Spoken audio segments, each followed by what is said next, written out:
আচ্ছা, কারি আব্দুল কাসেমি, কারি আদিল কাসেমি, কারি আদিল কাসেমি আপনাকে যুক্ত করা হয়েছে, বলেন আপনি। জি হ্যালো, ভাইজান ভালো আছেন? হ্যাঁ ভাই, ভালো আছি, আশা করি আপনি ভালো আছেন, বলেন ভাই। আচ্ছা ভাই, আজকে আমি কিন্তু অনেক আগে থেকেই হচ্ছে আপনার যে পেজটা আছে আসিফ মহিউদ্দিন নামে, এখানে আমি অনেকদিন যাবত আছি এবং সবসময় আপনার কথাগুলো ফলো করি এবং মাঝে মধ্যে আমি আমার মতামত থেকেই কিন্তু অনেক সময় কমেন্ট করি। ঠিক আছে? তো এখন আজকে আমি হঠাৎ একটা পোস্ট দেখছি আপনার, সেটা হচ্ছে নবীর বাল্যকাল প্রেম নিয়ে একটা পোস্ট করেছেন আপনি প্রায় 2 ঘন্টা আগে। এই পোস্টটা সম্পর্কে একটু বলেন আমাকে, আপনি কি জানেন বা কোথা থেকে এটা জানলেন বা কি আছে এই বিষয়ে আমাকে একটু বলেন। আপনি কি ভাই লেখাটা পড়ে দেখেছেন? হ্যাঁ অবশ্যই, তারপরে আমি আপনার মুখ থেকে শুনতে চাচ্ছি আসলে তাহলে লেখাটা পড়ে আপনি দেখে কি থাকলে বলতে আপনি আমাকে চাইছেন। একটু বলেন তো, লেখাটা পড়ে দেখে থাকলে, লেখাটা তো অনেক বড়, পুরো লেখাটা যদি এখন আপনাকে আমি পড়ে শোনাইতে চাই, ভাই আমার তো খায়া দেয়া কাম আছে, তাই না ভাই? আমার তো খায়া দেয়া কাম আছে। হ্যাঁ, আপনার অনেক নাকি? কাজ আছে ভাই, আপনার ভাই আমি আমার জানি কথাটা আপনার শুনে অনেক নেন, কাজ কথাটা আছে, কথাটা ঠিক আছে? কথাটা হ্যাঁ শুনে নেন, কথাটা হ্যাঁ শুনে নেন, কথা বলার মাঝখানে কথা না বলে কথাটা একটু শুনে নেন। ঠিক হ্যাঁ, আছে? বলেন। আহ, হ্যাঁ বলেন। আমি যেটা বলছি যে আমার তো খায়া দেয়া কাম আছে ভাই। আমি তো আপনাকে হ্যাঁ। এখন পুরা যে লেখাটা আমি লিখেছি সেই লেখাটা আপনাকে আমি পড়ে শোনাবো না। আপনি যেটা হুম। করতে পারেন যে এই লেখাটার কোন অংশে, আপনি যেহেতু লেখাটা পড়েছেন, এই লেখাটার হুম। কোন অংশে আপনার আপত্তি আছে, হ্যাঁ, বা কোন হুম। অংশে রেফারেন্স গুলাতে আপনার কোনো আপত্তি আছে, যে এই রেফারেন্সটা এরকম হওয়ার কথা, এরকম হয়নি, এরকম হয়েছে, সেই হুম। অংশটুকু আমাকে ইন্ডিকেট করেন। তাহলে আমি সেই লেখাটা বের করব, বের করে সেই অংশটুকুর ভিতরে যাব। আচ্ছা আমি এই আচ্ছা পর্যন্ত আচ্ছা। না না, কথার মাঝখানে কথা আচ্ছা। বলবেন না, হ্যাঁ। কথার মাঝখানে কথা হ্যাঁ বলবেন বলেন। না। কাসিমি ভাই, বলেন। আপনি কথার মাঝখানে কথা জি বলবেন না। জি জি, বলেন একদম বলেন, একদম হ্যাঁ নিজেকে শুনছি। মিউট করে রাখেন ভাই, নিজেকে একদম মিউট করে রাখেন, যখন আপনাকে আপনার ফ্লোর আসবে তখন আপনি কথা বলবেন, ঠিক আছে? আচ্ছা আচ্ছা, এগুলো ওকে। বলবেন না।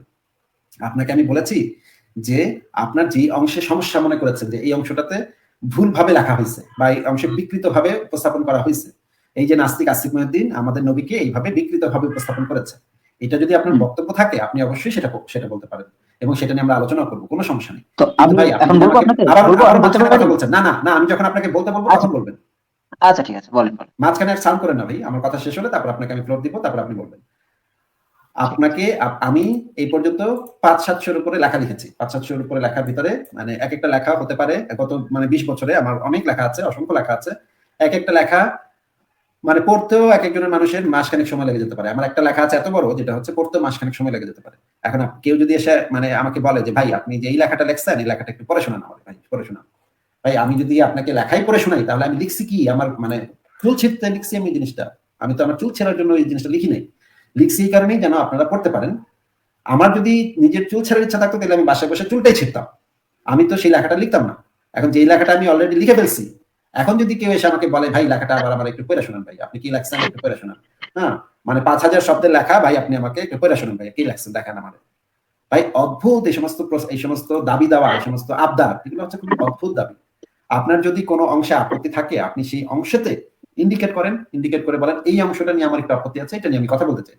আপনি কিভাবে এই দাবি করেন বা এই আবদার করেন যে আমার এত বড় একটা লেখা আমি আপনার এখন শুরু থেকে শেষ পর্যন্ত পড়ে শোনাবো, আমি কি ভাই আচ্ছা। মানে ফালতু ফালতু বসছি এখানে, মানে আমার কি টাইমের কি কোনো দাম নাই?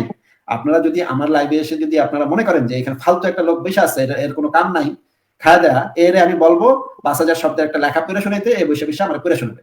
ভাই এই সমস্ত আবদার তো খুবই হাস্যকর না? আপনি কি মনে করেন বলেন তো? হ্যাঁ। হ্যাঁ ভাই, অবশ্যই হাস্যকর। তারপরেও আমি আপনাকে, আপনি যে আমাকে অনেকক্ষণ ধরে আমি এই কথাটা বলার কারণে আপনি যে আমাকে বললেন যে ৫,০০০ ওয়ার্ডের একটা লেখা, আপনি কি ২ ঘন্টা আগে যে লেখাটা লিখেছেন সেখানে ৫,০০০ ওয়ার্ড আছে, আপনি সেটা আমাকে হিসাব করে দিতে পারবেন?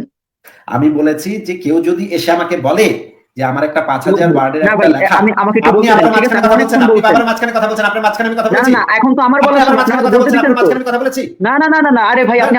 ধর বেটা, তুই ব্যাক স্টেজে থাক, গাধার বাচ্চা। আপনার কথা শেষ হয়েছে, আপনি একটা প্রশ্ন করেছেন, তারপরে আমি কথা বলা শুরু করেছি।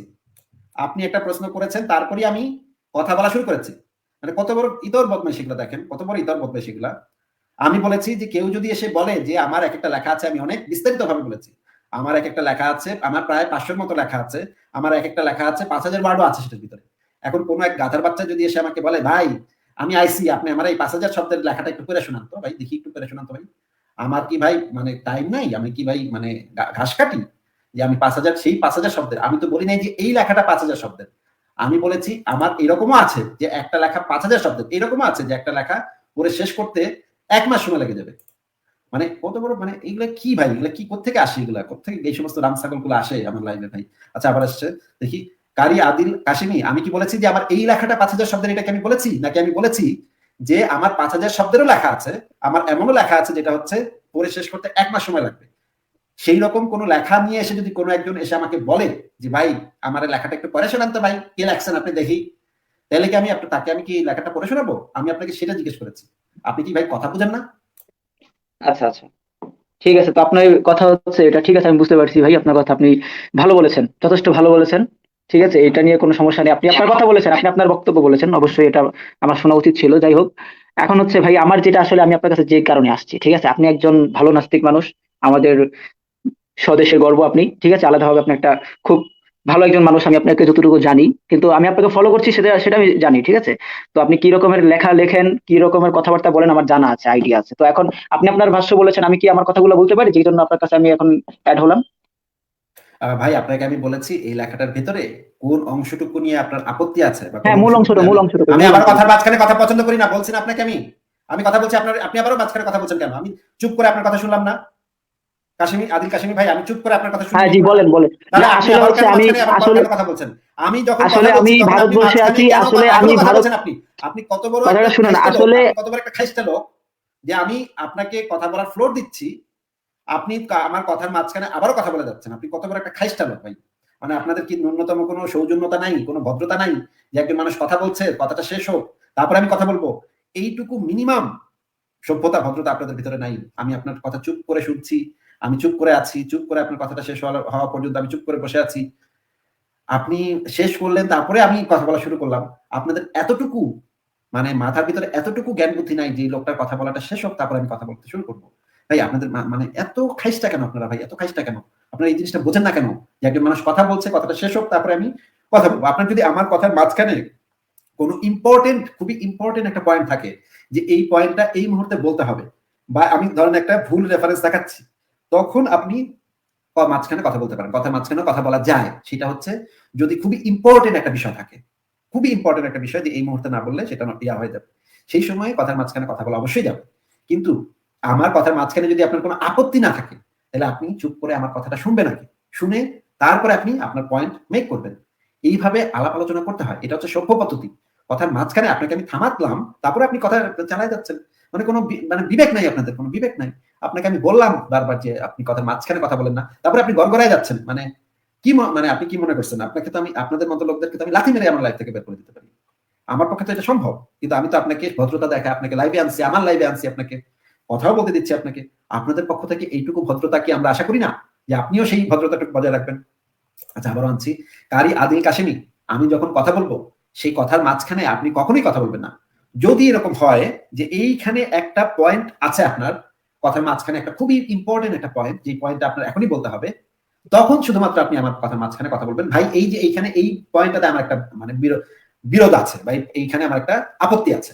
তখন আমি চুপ করে যাব, চুপ করে আপনার কথা শুনবো। কোনো সমস্যা নাই। কিন্তু আমি যখন আপনার যদি সেই আপত্তিটা না থাকে, হুদাহুদি যদি আপনি আমার কথার মাঝখানে কথা বলেন, হুদাই কোনো কারণ নাই, আপনার কোনো পয়েন্ট নাই সেখানে, হুদাহুদি কথার মাঝখানে আপনি কথা বলতেছেন, এই অসভ্যতাটা আমার লাইভে আপনি করবেন না। ঠিক আছে? আমার কথা শেষ হবে, তারপরে আপনি কথা বলবেন। বলেন এবার। জি, হ্যালো, শুনতে পাচ্ছেন কথা? হ্যাঁ, হ্যাঁ, শুনতে পাচ্ছি, বলেন। জি, আসলে হচ্ছে আমি কথা বলছিলাম, কারণ আমার এখানে ওয়াইফাই লাইন একটু ডিস্টার্ব দিচ্ছিল, যার কারণে আপনার কথাগুলো একটু অনেক পরে আসছিল। ঠিক আছে, যার কারণে আমি আপনাকে বলছিলাম, কিন্তু আপনার ওখান থেকে হয়তো আপনার মেগাওয়াট ভালো আছে, যার কারণে হচ্ছে আপনার ওখানে একটু তাড়াতাড়ি চলে গিয়েছে আমার কথাটা, যার কারণে হচ্ছে আপনি মনে করছেন যে আমি আপনার কথার মাঝখানে কথা বলছিলাম। যাই হোক, তো ভাই আমার কথা ওগুলো না, কথা হচ্ছে ভাই আপনাকে আমি দু তিনটা প্রশ্ন করবো, আমার জানারও ইচ্ছা আছে, এবং আমি আসলে জানতে চাচ্ছি আপনি আসলে কি জন্য এরকম একটা লেখা দিয়েছেন। আমি আপনাকে পয়েন্ট করতে পারি, প্রশ্ন করতে পারি আপনাকে? অবশ্যই করতে পারেন। কিন্তু করার আগে, তার আগে আপনি আমাকে একটু বলেন যে এই লেখাটার কোন অংশটুকুতে আপনার আপত্তি আছে? আপনি এসে আমাকে বলেছেন না যে এই লেখাটা নিয়ে কথা বলবেন। এই লেখাটার উদ্দেশ্যটা কি সেটা আমরা একটু পরে আলোচনা করব অবশ্যই। আপনাকে আমি সময় দিব। কিন্তু আগে আমার জানা দরকার যে এই লেখাটার ভিতরে কোন অংশটুকুতে আপনার আপত্তি আছে, বা আমি নাস্তিক আসিফ মহিউদ্দিন এই লেখাটার কোন অংশটুকুর ভিতরে মিথ্যাচার করেছে। এই অংশটুকু আমাকে একটু পয়েন্ট আউট করেন ভাই। আচ্ছা, উফ, হ্যালো। হ্যাঁ, কাশিমি ভাই, আমি অপেক্ষা করছি। আপনি হ্যাঁ কি হ্যাঁ, শুনতে পাচ্ছেন আমার কথা? হ্যাঁ শুনতেছেন হ্যাঁ, তাহলে আপনি জি বলেন। জি জি, হ্যাঁ। শুনতে পাচ্ছি শুনতে পাচ্ছি। হ্যাঁ, বলছিলাম যে আপনি আজকে যে লেখাটা লিখেছেন, এখানে লেখা ছিল যে নবীর বাল্যকালের প্রেমিকার নাম ছিল আবু তালেবের মেয়ে উম্মে হানি। হ্যাঁ, তো বিয়ে করার জন্য চাচার কাছে প্রস্তাব দিয়েছিলেন তিনি, কিন্তু বংশ মর্যাদা এবং পরিবারের সম্মানের কথা উল্লেখ করে বিয়ে দিতে রাজি হয়নি আবু আবু তালিব। অথচ ওনারা একই বংশের ছিল। হ্যাঁ, এই জিনিসটা আমি বুঝিনি, আপনি আসলে কিভাবে লিখেছেন, কোথা থেকে পেয়েছেন, বা কি আসে বিষয়, আমাকে একটু এই বিষয়টা একটু ক্লিয়ার করুন। তো আপনি কি লেখাটা পড়েন নাই ভাই? লেখাটার ভিতরে তো হ্যাঁ এই যে আমি রেফারেন্স পড়েছি দেয়া আছে। হ্যাঁ, ভাইজান। আবার দেখেন, আবার মাঝখানে কথা বলছেন আপনি। দেখেন ভাই, ভাই আপনাকে আমি কত আচ্ছা করে আচ্ছা, বুঝাইলাম বলেন ভাই। বলেন বলেন বলেন মাঝখানে বলেন কথা বলেন। বললেন না ভাই, মাঝখানে কথা বললেন না ভাই। প্লিজ ভাই, বলতে বলতে আমার মুখে ফেনা উঠে যাচ্ছে ভাই। তারপরেও আপনি বুঝতে পারছেন না। আপনার সাথে আমি ভদ্রভাবে কথা বলছি, ভদ্রভাবে আলোচনা করছি। ভাই প্লিজ একটু ভদ্রভাবে আলোচনাটা করেন। এইভাবে তো আলোচনা করা যায় না। এইভাবে আলোচনা, আপনি আবার চলে গেলেন। এইভাবে তো আলোচনাটা করা যায় না ভাই। এইভাবে তো কথা বলা যায় না ভাই। এইভাবে যদি কথার মাঝখানে যদি সাউন্ড করেন তাহলে তো কথাটা হয় না ভাই। আপনাকে তো আমি বলতে দিচ্ছি, তারপরে আপনি কেন মানে কথার মাঝখানে মানে সাউন্ড করতেছেন? বুঝতেছি না তো ভাই। বারবার বলার পরও আপনি কেন এই জিনিসটা করতেছেন? এই জিনিসটাই বুঝতে পারছি না ভাই।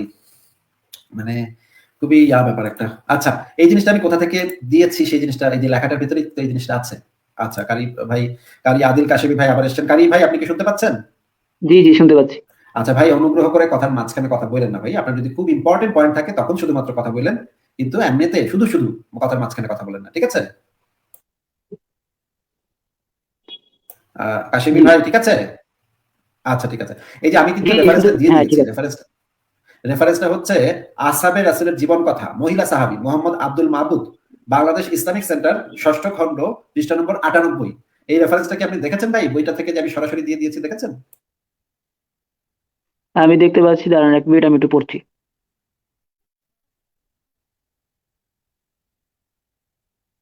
আমি স্ক্রিনে যে দিয়েছি সেই স্ক্রিনেরটা দেখতে পাচ্ছেন? স্ক্রিনে যে ইয়াটা দিয়েছি দেখতে পাচ্ছেন? হ্যাঁ দেখতে পাচ্ছি, এবং সেটা পড়তে, দেখতে পাচ্ছি এবং সেটা পড়তেছি।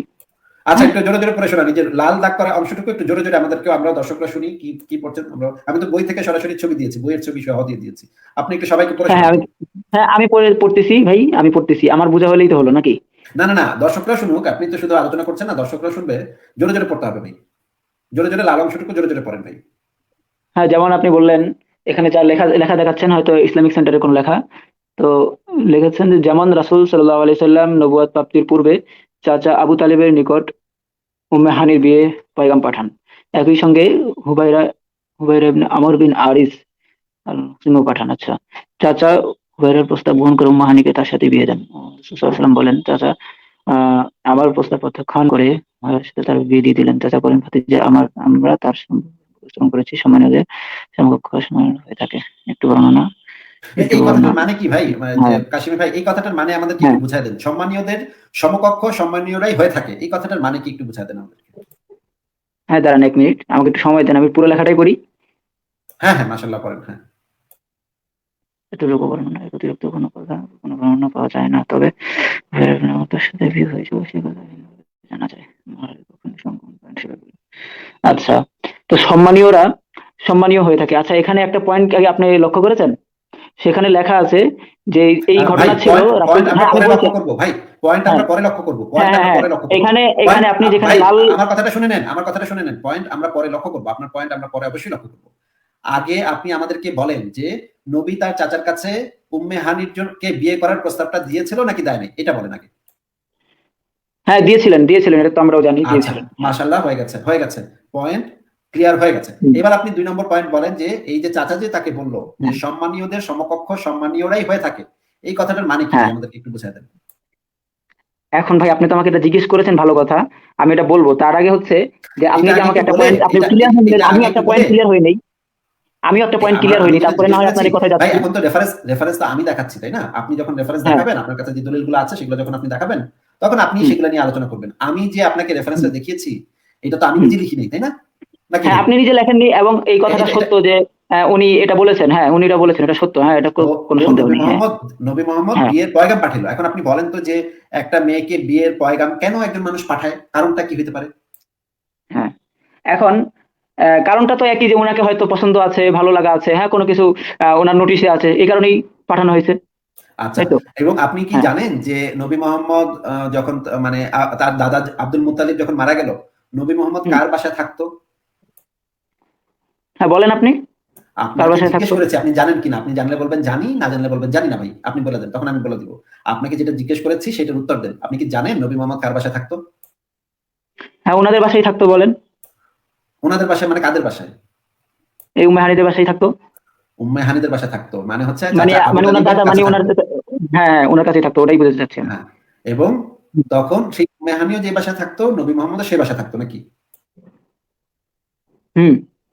এবং চাচাতো বোনের একই বাসায় যদি থাকে তাহলে তো দেখা সাক্ষাৎ কথাবার্তা হয়েছে নাকি হয় নাই? অবশ্যই একটা মানুষ একই সাথে থাকবে, দেখা সাক্ষাৎ হইতেই পারে, স্বাভাবিক বিষয়। হ্যাঁ বলেন। এবং তারপরে নবী গেল তার চাচার কাছে বিয়ের প্রস্তাব নিয়ে, কিন্তু তার চাচা আরেক বাটার সাথে তার বিয়ে দিয়ে দিছে। তখন নবী হ্যাঁ। চাচাকে গিয়ে আবার বলতেছে যে চাচা আমার প্রস্তাবটা প্রত্যাখ্যান করে হুবাইরার সাথে তার বিয়ে দিয়ে দিলেন। এই কথাটা যখন একজন মানুষ বলে তার মানে এটা কি বোঝা যায় যে এটা তো নবী তো দুঃখ পাইছে, দুঃখ পেয়েই তো এই কথা বলছে নাকি খুশি হয়ে বলছে? উম, হ্যাঁ অবশ্যই।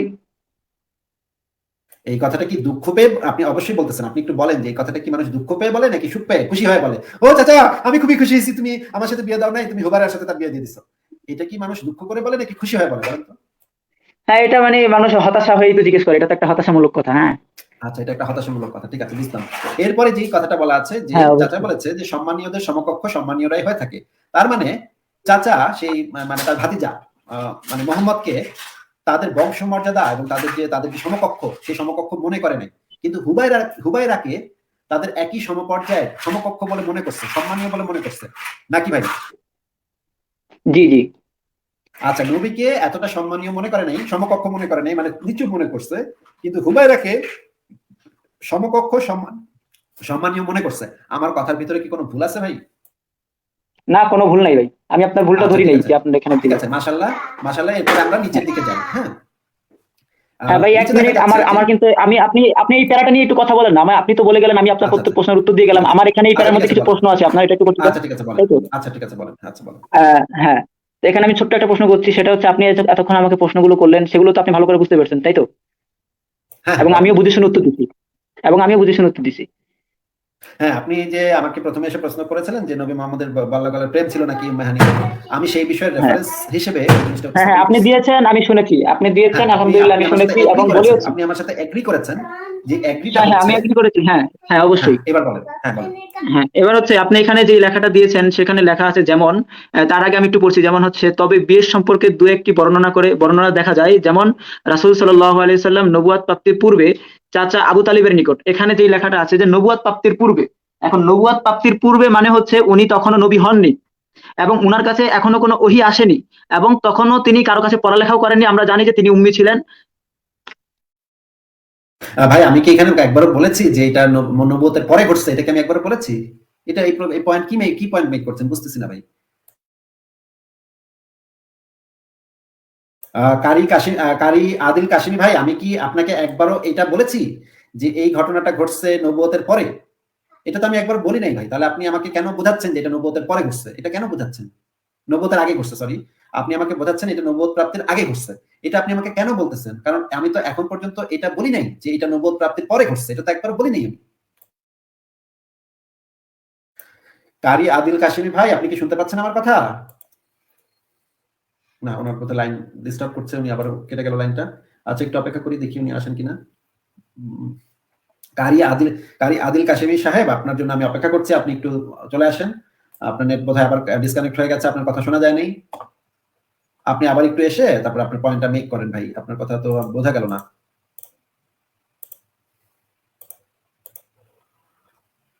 আচ্ছা, ওনার তো আমি আর আসতেছেন না, তো তখন কি করব? কারি আদিল কাশিমি, আপনি যদি শুনে থাকেন তাহলে আপনি একটু তাড়াতাড়ি চলে আসেন। আমি তো অপেক্ষা করছি আপনার জন্য। উনি এসে বললেন যে নবী মোহাম্মদের সাথে প্রেম ছিল, বাল্যকালের প্রেম ছিল। এটা আমাকে এটা এইখানেই আপত্তি ওনার ছিল। নবী মোহাম্মদের সাথে মেহানির প্রেম ছিল, এটা উনি কিছুতেই মানতে চাচ্ছেন না। এবং মানে চাচা যে মানে তাকে সমকক্ষ মনে করে নাই, সম্মানী মনে করে নাই, সম্মানী বংশ মনে করে নাই, এই কারণে তাকে বিয়ে দেয়নি। আচ্ছা, আবার আসছেন। কারি আব্দুল কাশিমি, আপনি কি শুনতে পাচ্ছেন? আহ, জি। নামটা একটু ভুল হয়েছে, 1 মিনিট। আমার এখানে ঝড় হচ্ছে তো, যার কারণে একটু নেটটা সমস্যা হচ্ছে। আচ্ছা, আচ্ছা, আপনার নাম তো একটু আগে দেখলাম আদিল কাশিমি, তাই না? আদিল। ক্লাসে ঠিক করেছি। আচ্ছা, আচ্ছা, ঠিক আছে ভাই। হ্যাঁ। আমি আপনাকে বলেছি যে আমি কি আপনাকে একবারও এই কথা বলেছি যে এই ঘটনাটা নবুয়ত প্রাপ্তির পরে ঘটছে? আমি কি এই কথা একবার আপনাকে বলেছি? আপনি এটা বলেননি, তবে আপনি আপনার স্ট্যাটাসে লিখেছেন নবী মোহাম্মদ লিখেছেন, ঠিক আছে, মানে নবীটা উল্লেখ করে বলেছেন, কিন্তু তৎক্ষণাৎ তো তিনি নবী তাকে তো ছিলেন এবং তিনি সেই সময় তখনও নবী ছিলেন, তাই না? আচ্ছা, সেই সময় যে নবী ছিল না সেটা তো আমরা সবাই জানি। মানে সে তো জন্ম থেকে নবী ছিল না। কিন্তু তাকে জন্ম হইলো, তাকে তো ইসলামের বিধান অনুসারে তাকে তো তার জন্মের সময়ও তো তাকে নবী মোহাম্মদই তো বলতে হবে। এই নবী মোহাম্মদ শব্দটা তো তাকে পরিচয় দেওয়ার জন্য। মোহাম্মদ তো যে কোনো মোহাম্মদ হইতে পারে, এটা তো হ্যাঁ। মোহাম্মদ আলীও হইতে পারে। মনে করেন বাংলাদেশের একটা মোহাম্মদ নামক একটা বালক আছে, সেই বালকও হইতে পারে। আমরা কিভাবে বুঝবো যে আমি কাকে উদ্দেশ্য করে বলছি? এই কারণে সেই নবী মোহাম্মদ বলেছি আমি। এটার মানে তো এটা না, সে জন্ম থেকেই নবী হয়ে দাঁড়িয়েছে মায়ের পেটের থেকে, এটা তো আমি বোঝাচ্ছি না। আমি বোঝাচ্ছি যে ওই ব্যক্তিকে, মানে যে আমি যে কাকে বোঝাচ্ছি, এটা আব্দুল্লাহ পুত্র নবী মোহাম্মদ, যে হচ্ছে গিয়ে মোহাম্মদ বিন আব্দুল্লাহ, যিনি 1450 বছর আগে বা 1500 বছর আগে মক্কায় কুরাইশ বংশে জন্মগ্রহণ করেছিলেন, সেই ব্যক্তিকে বোঝাচ্ছি। এইটার জন্যই আমি সেখানে নবী মোহাম্মদ শব্দটা ব্যবহার করেছি। তার মানে তো এটা না যে আমি বোঝাচ্ছি সে জন্ম থেকে নবী হয়ে বেরিয়েছে, পেটের থেকে নবী হয়ে বেরিয়েছে, এটা তো আমি বোঝাচ্ছি না সেখানে। মনে করেন আপনি কালকে বাংলাদেশের প্রেসিডেন্ট হইলেন, হ্যাঁ, আমি তখন বলবো যে জানেন প্রেসিডেন্ট কারি আদিল কাশিমি ভাই আমার লাইফে একদিন যুক্ত হয়েছিল। নোট, আমি বাংলাদেশি না, আমি ভারতবর্ষের। আচ্ছা ঠিক আছে, আপনি ভারতের প্রধানমন্ত্রী হইলেন, মনে করেন নরেন্দ্র মোদীর পরে আপনি ভারতের প্রধানমন্ত্রী হয়েছেন। তখন আমি ফেসবুকে যদি একটা স্ট্যাটাস দিই যে জানেন ভাই, ভারতের প্রধানমন্ত্রী কারি আদিল কাশিমি সাহেব উনি না একদিন আমার লাইভে যুক্ত হয়েছিলেন। তার মানে তো আমি এটা বোঝাচ্ছি না যে আপনার লাইভে যেদিন আপনি যুক্ত হয়েছিলেন সেই মুহূর্তে আপনি প্রধানমন্ত্রী ছিলেন, সেটা তো আমি বোঝাচ্ছি না। আমি বোঝাচ্ছি যে প্রধানমন্ত্রী, এই সময়ের যে প্রধানমন্ত্রী কারি আদিল কাশিমি সাহেব, উনি এক অতীতের কোন এক কালে আমার লাইভে একবার যুক্ত হয়েছিলেন, এইটা বোঝাচ্ছি। ভাই এইটুকু বোঝা কি খুব কষ্টকর, নাকি এইটুকু বোঝাটা মানে আপনার মাথায় ঢোকে না এই জিনিসটা? অবশ্যই আমি বলতে পারি, আমার কথা শেষ। হ্যাঁ হ্যাঁ বলেন। হ্যাঁ, তো আমি আসলে লাইনটা কাট হয়ে যাওয়ার কারণে আপনি পুরোপুরি বুঝেন নাই। সেটা হচ্ছে আমি আসলে আপনাকে এটা বলি নাই যে আপনি নবী আগে বলেছেন না পরে বলেছেন না উয়া তত্ত্বে, আমি সেটা আপনাকে পয়েন্ট নোট করি নাই। আমি সেটা বলতে চেয়েছিলাম যে দেখেন, আবু তালিব কে ছিলেন? উনি কিন্তু কুরাইশ বংশের একজন মর্যাদাবান এবং সম্মানিত ব্যক্তি ছিলেন তখনকার, ঠিক আছে? হ্যালো, শুনতে পাচ্ছেন ভাই? হ্যাঁ ভাই শুনতে পাচ্ছি। আসলে আমার এখানে একটু ঝট্টর হচ্ছে, তো সেই কারণে আমি কনফার্ম হতে পারছি না। তো হচ্ছে যে উনি সম্মানিত ব্যক্তি ছিলেন তখন, এবং আমাদের যে নবী রাসূলুল্লাহ সাল্লাল্লাহু আলাইহি ওয়াসাল্লাম আছেন, তিনি তখন নবী হবেন কি হবেন না তিনিও জানেন না, তার আশেপাশেও কেউ জানে না, এবং তিনি কখনো বিদ্যালয়েও যায়নি। তিনি সম্পূর্ণ আহ পড়ালেখা না জানা ব্যক্তি ছিলেন, এবং সেই সাথে হচ্ছে তার বাবা মাও ছিল না, ঠিক আছে? এবং ভাই সেই সেই সময় কে কে স্কুলে যাইতো বলেন তো, সেখানে কয়টা স্কুল ছিল? স্কুল, ভাই স্কুল, তখন স্কুল নামে কিছু ছিল না, কিন্তু পাঠশালা তো ছিল। যদি এটা না থাকতো সেখানে তাহলে সেখানে পাঠশালা যে ছিল আপনি বললেন, সেটার একটা প্রমাণ আমাদেরকে দেখান একটু। পাঠশালা প্রমাণ আপনি কি তখন যদি আমি সরাসরি আপনাকে বলছি। আপনি বললেন যে নবী মোহাম্মদ কখনো বিদ্যালয়ে যায় নাই। বড় ভাই সেই আমাকে সময় কে কে, সেই সময় কে কে বিদ্যালয়ে গিয়েছিল তার যে একটা উদাহরণ দেন, একটু রেফারেন্স সহ। হ্যাঁ, আমাকে বলার সুযোগ দেন। ভাই আপনাকে আমি একটা প্রশ্ন করেছি যে সেই সময় কে কে বিদ্যালয়ে গিয়েছিল। মনে করেন আবুল আহাব, মনে করেন আবুল আহাব ছোটবেলা বিদ্যালয়ে গেছিল, বা আবু জেহেল ছোটবেলা বিদ্যালয়ে গেছিল, বা আবু সুফিয়ান ছোটবেলা বিদ্যালয়ে গেছিল, বা ধরেন আব্দুল্লাহ ছোটবেলা বিদ্যালয়ে গেছিল। সেই সময় তো কেউ বিদ্যালয়ে যায়নি। আপনি আমার কথাটা একটু, আপনি আমার প্রশ্নটা একটু শুনে নেন ভাই, শুনে নেন, শুনে সেটার উত্তর দেন। আমি আপনার কাছে জানতে চাচ্ছি যে আপনি যে বললেন নবী মোহাম্মদ কখনো বিদ্যালয়ে যায় নাই, ভাই নবী মোহাম্মদ কিন্তু কখনো বিদ্যালয়ে যায় নাই, এটা যে আপনি বললেন, সেই সময় তো কেউই বিদ্যালয়ে যায় নাই। সেই সময় তো এই আবু তালিব যে বিদ্যালয়ে গেছে, এরকম কোনো প্রমাণ নাই দুনিয়ার কোথাও, আপনি প্রমাণ করতে পারবেন না আবু তালিব কখনো বিদ্যালয়ে গেছে। অবশ্যই প্রমাণ করতে পারবো, অবশ্যই প্রমাণ করতে পারবো না। হ্যাঁ বলেন আপনি। হ্যাঁ, আমি আপনাকে বলছি যে সেই সময় তো বিদ্যালয় জিনিসটাই সেই অঞ্চলে ছিল না, সেই অঞ্চলের মানুষ তো ছিল বর্বর। হ্যাঁ, আপনি যে বলছেন স্পেশালি বলতেছেন যে নবী মোহাম্মদ বিদ্যালয়ে যায়নি কখনো, ওর তো বাপ মা ছিল না, এই কারণে আবু তালিব তার সাথে বিয়ে দেয়নি। আমি জিজ্ঞেস করছি যে সেই সময় এই যে আরেক বেটার সাথে যে বিয়ে দিল হুবায়রা, সেই হুবায়রা যে বিদ্যালয়ে গেছিল, এরকম তো কোনো প্রমাণ নাই। কেউ যে সেই সময় বিদ্যালয়ে গেছিল এরকম তো কোনো প্রমাণ নাই। সেই সময় বিদ্যালয়ে গেছিল মাত্র 2-3 জন মানুষ। সেই 2-3 জন মানুষের মধ্যে আমি আপনাকে বলে দিচ্ছি কারা কারা সেই সময় পড়ালেখা করতো। একজন হচ্ছে ওয়ারাকা বিন নওফেল, যিনি ছিলেন বিবি খাদিজার আত্মীয়, ভাই, মানে মানে নিকট আত্মীয়, ঠিক আছে? আরেকজন ছিলেন কে, সেটাও আমি আপনাকে বলে দিচ্ছি। আরেকজন ছিলেন একজন চিকিৎসক, খুবই গুরুত্বপূর্ণ একজন চিকিৎসক। ওনার নাম হচ্ছে হারিস ইবনে কালাদা। হারিস ইবনে কালাদা, তিনি ছিলেন সেই অঞ্চলের অত্যন্ত গুরুত্বপূর্ণ একজন চিকিৎসক। তিনি ভারতের বুন্দেশপুরে পড়ালেখা করতে এসেছিলেন। এই যে এইরকম 2-4 জন মানুষের কথা আমরা জানি যারা সেই সময় পড়ালেখা করেছেন, বইপত্র পড়তে জানতেন। এমনকি ওয়ারাকা বিন নওফেল হিব্রু ভাষা থেকে আরবিতে, সেই যে মানে কুরাইশদের যে আরবি, সেই কুরাইশদের আরবিতে, কুরাইশদের যে আরবি ভাষাটা, সেই ভাষাটাকে আরামাইক ভাষা বলে, সেই ভাষাতে বাইবেল অনুবাদের কাজেও হাত দিয়েছিলেন। অনেকখানি অংশ তিনি অনুবাদও করে ফেলেছিলেন। এই 2-4 জন বাদে আর তো কেউই কোনোদিন বিদ্যালয়ে যায় নাই। আপনি যে বলছেন নবী মোহাম্মদ বিদ্যালয়ে যায় নাই, তার বাপ মা ছিল না, এই কারণে বিয়ে দেয় নাই, না, কথাটা সম্পূর্ণ মিথ্যা। আবু তালিবের যে বংশমর্যাদা, নবী মোহাম্মদের যে বংশমর্যাদা, এই দুইটা সমান। কারণ হচ্ছে তারা একই বংশের, একই দাদা আব্দুল মুত্তালিবের পুত্র আব্দুল্লাহ এবং আব্দুল মুত্তালিবের পুত্র আবু তালিব, দুইজন একই বংশের লোক। দুইজনই আব্দুল মুত্তালিবের 2 সন্তান। সেই আব্দুল্লাহর মানে পরিবার থেকে যে মোহাম্মদ এসছে, সেই মোহাম্মদের বংশমর্যাদা কোনোভাবেই আবু তালিবের থেকে কোনো অবস্থাতেই কম না। আপনি যে বলছেন যে মানে মানে পড়ালেখা করে নাই, এটাও কোনো কারণ হতে পারে না, কারণ সে সময় কেউই পড়ালেখা করে নাই। আপনি যদি বলেন যে বাপ মা ছিল না, বাপ মা না থাকাটা বংশের দিক দিয়ে সে নিচু হয়ে যাবে, এইটা কখনো হতে পারে না। বাপ মা মারা গেলে বংশ মর্যাদা কমে যায়, এটা একটা ফালতু কথা আপনি বললেন ভাই, খুবই ফালতু একটা কথা বললেন। আপনি আমাকে বুঝান যে এখানে নবী মোহাম্মদ কিভাবে আবু তালিবের কাছ থেকে মানে নিচু হয়ে গেল, বংশ মর্যাদার ক্ষেত্রে, সম্মানের ক্ষেত্রে নিচু হয়ে গেল কিভাবে, সেটা আমাকে বুঝান। আমি আপনাকে সেটাই বলতে চাইছিলাম যে উনি দেখুন, উনি ছিলেন একজন নবী, কিন্তু উনি 40 বছরের পরে হয়েছেন নবী। হ্যাঁ, উনি যখন বাল্যকাল ছিলেন এবং আপনি যখন কিশোর কৈশোর এগুলো যখন কেটেছে তার, তখন কিন্তু তিনি নবীও ছিলেন না, না কোনো বড় অলিও ছিলেন না। তখনকার যে ধর্ম ওখানে প্রচলন ছিল, সেই ধর্মেরও কোনো গুরু ছিলেন না, তাই না? তো ছিলেন না। আমার কথা হচ্ছে, আপনি আমাকে বলেছেন যে কাশিমি ভাই, আপনার কথা শোনা যাচ্ছে না, আপনার কথা বন্ধ হয়ে গেছে। এইভাবে কি আলোচনা করা যায় ভাই? এইভাবে কি আলোচনা করা যায়? হ্যালো হ্যালো ভাই, আপনাকে আমি কি প্রশ্ন করি, আপনি কি উত্তর দেন? আর না, আপনার কথা বন্ধ হয়ে যাচ্ছে। আপনি তো বড় ভাই, আপনি আমাকে বলেছেন যে বাবা মা না থাকা সত্ত্বেও এটা বংশের দিক দিয়ে যায় না, এটা মানে একটু অন্যরকম একটা ফাউল কথা বলছে, এটা বলছেন, ঠিক আছে? আপনাকে পিতামাতা, কারো পিতামাতা মারা গেলে তার যে বংশ মর্যাদা কমে যায়, এটা তো খুবই ফালতু একটা কথা বলেছেন আপনি। এখন আবার বলছি। হ্যাঁ, আমি জানি ভাই, আমি তো এই জমানার লোক না, আমি তো সেই 1400 বছর আগের লোক না, আমি এই জমানার লোক। তো এটা যে ফালতু কথা সেটা আমি বুঝতে পারছি, কিন্তু আপনি যে লেখাটা লিখেছেন, আমাকে যেটা দেখাচ্ছেন আপনি স্ক্রিনে, সেখানে আপনি সম্মানের কথা লেখাচ্ছেন, যে সম্মানটা যায় না। তো আপনার প্রশ্ন ছিল যে নবী মোহাম্মদের কোন জায়গা দিয়ে সম্মানের কমতি ছিল যে উনার মেয়েকে উনার কাছে দিলেন না, এটাই তো আপনার প্রশ্ন। ভাই, আপনি আপনার পয়েন্ট মেক করেন, আমি আপনাকে তো সময় দিয়েছি, বলেন। হ্যাঁ, তো এই যে বিষয়টা আছে, তো আমি আপনাকে বললাম, যেহেতু আপনি আমাকে একটা জিনিস দেখালেন, আমি পড়লাম এবং সেই সাথে আমি জানলাম, তো এই জন্য আপনাকে ধন্যবাদ। তো আমার কথাটা হচ্ছে, দেখুন উনি আমার যখন দেখানো কিন্তু শেষ হয়নি, আমার দেখানো কিন্তু ভাই শেষ হয়নি, আমি অনেক কিছু এখনো দেখাবো।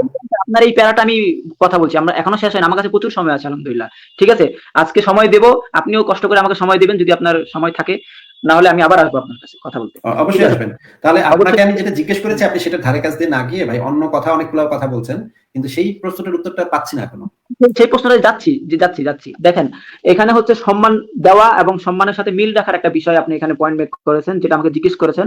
তো সম্মানের যে বিষয়টা আছে, প্রথমত আবু তালেব যিনি, উনার যেই বংশ, নবীও সেই বংশ, উনার এই আবু জাহেলেরও সেই বংশ, সবারই একই বংশ, এখানকার উনাদের যে বংশ মর্যাদা আছে সব একই আছে।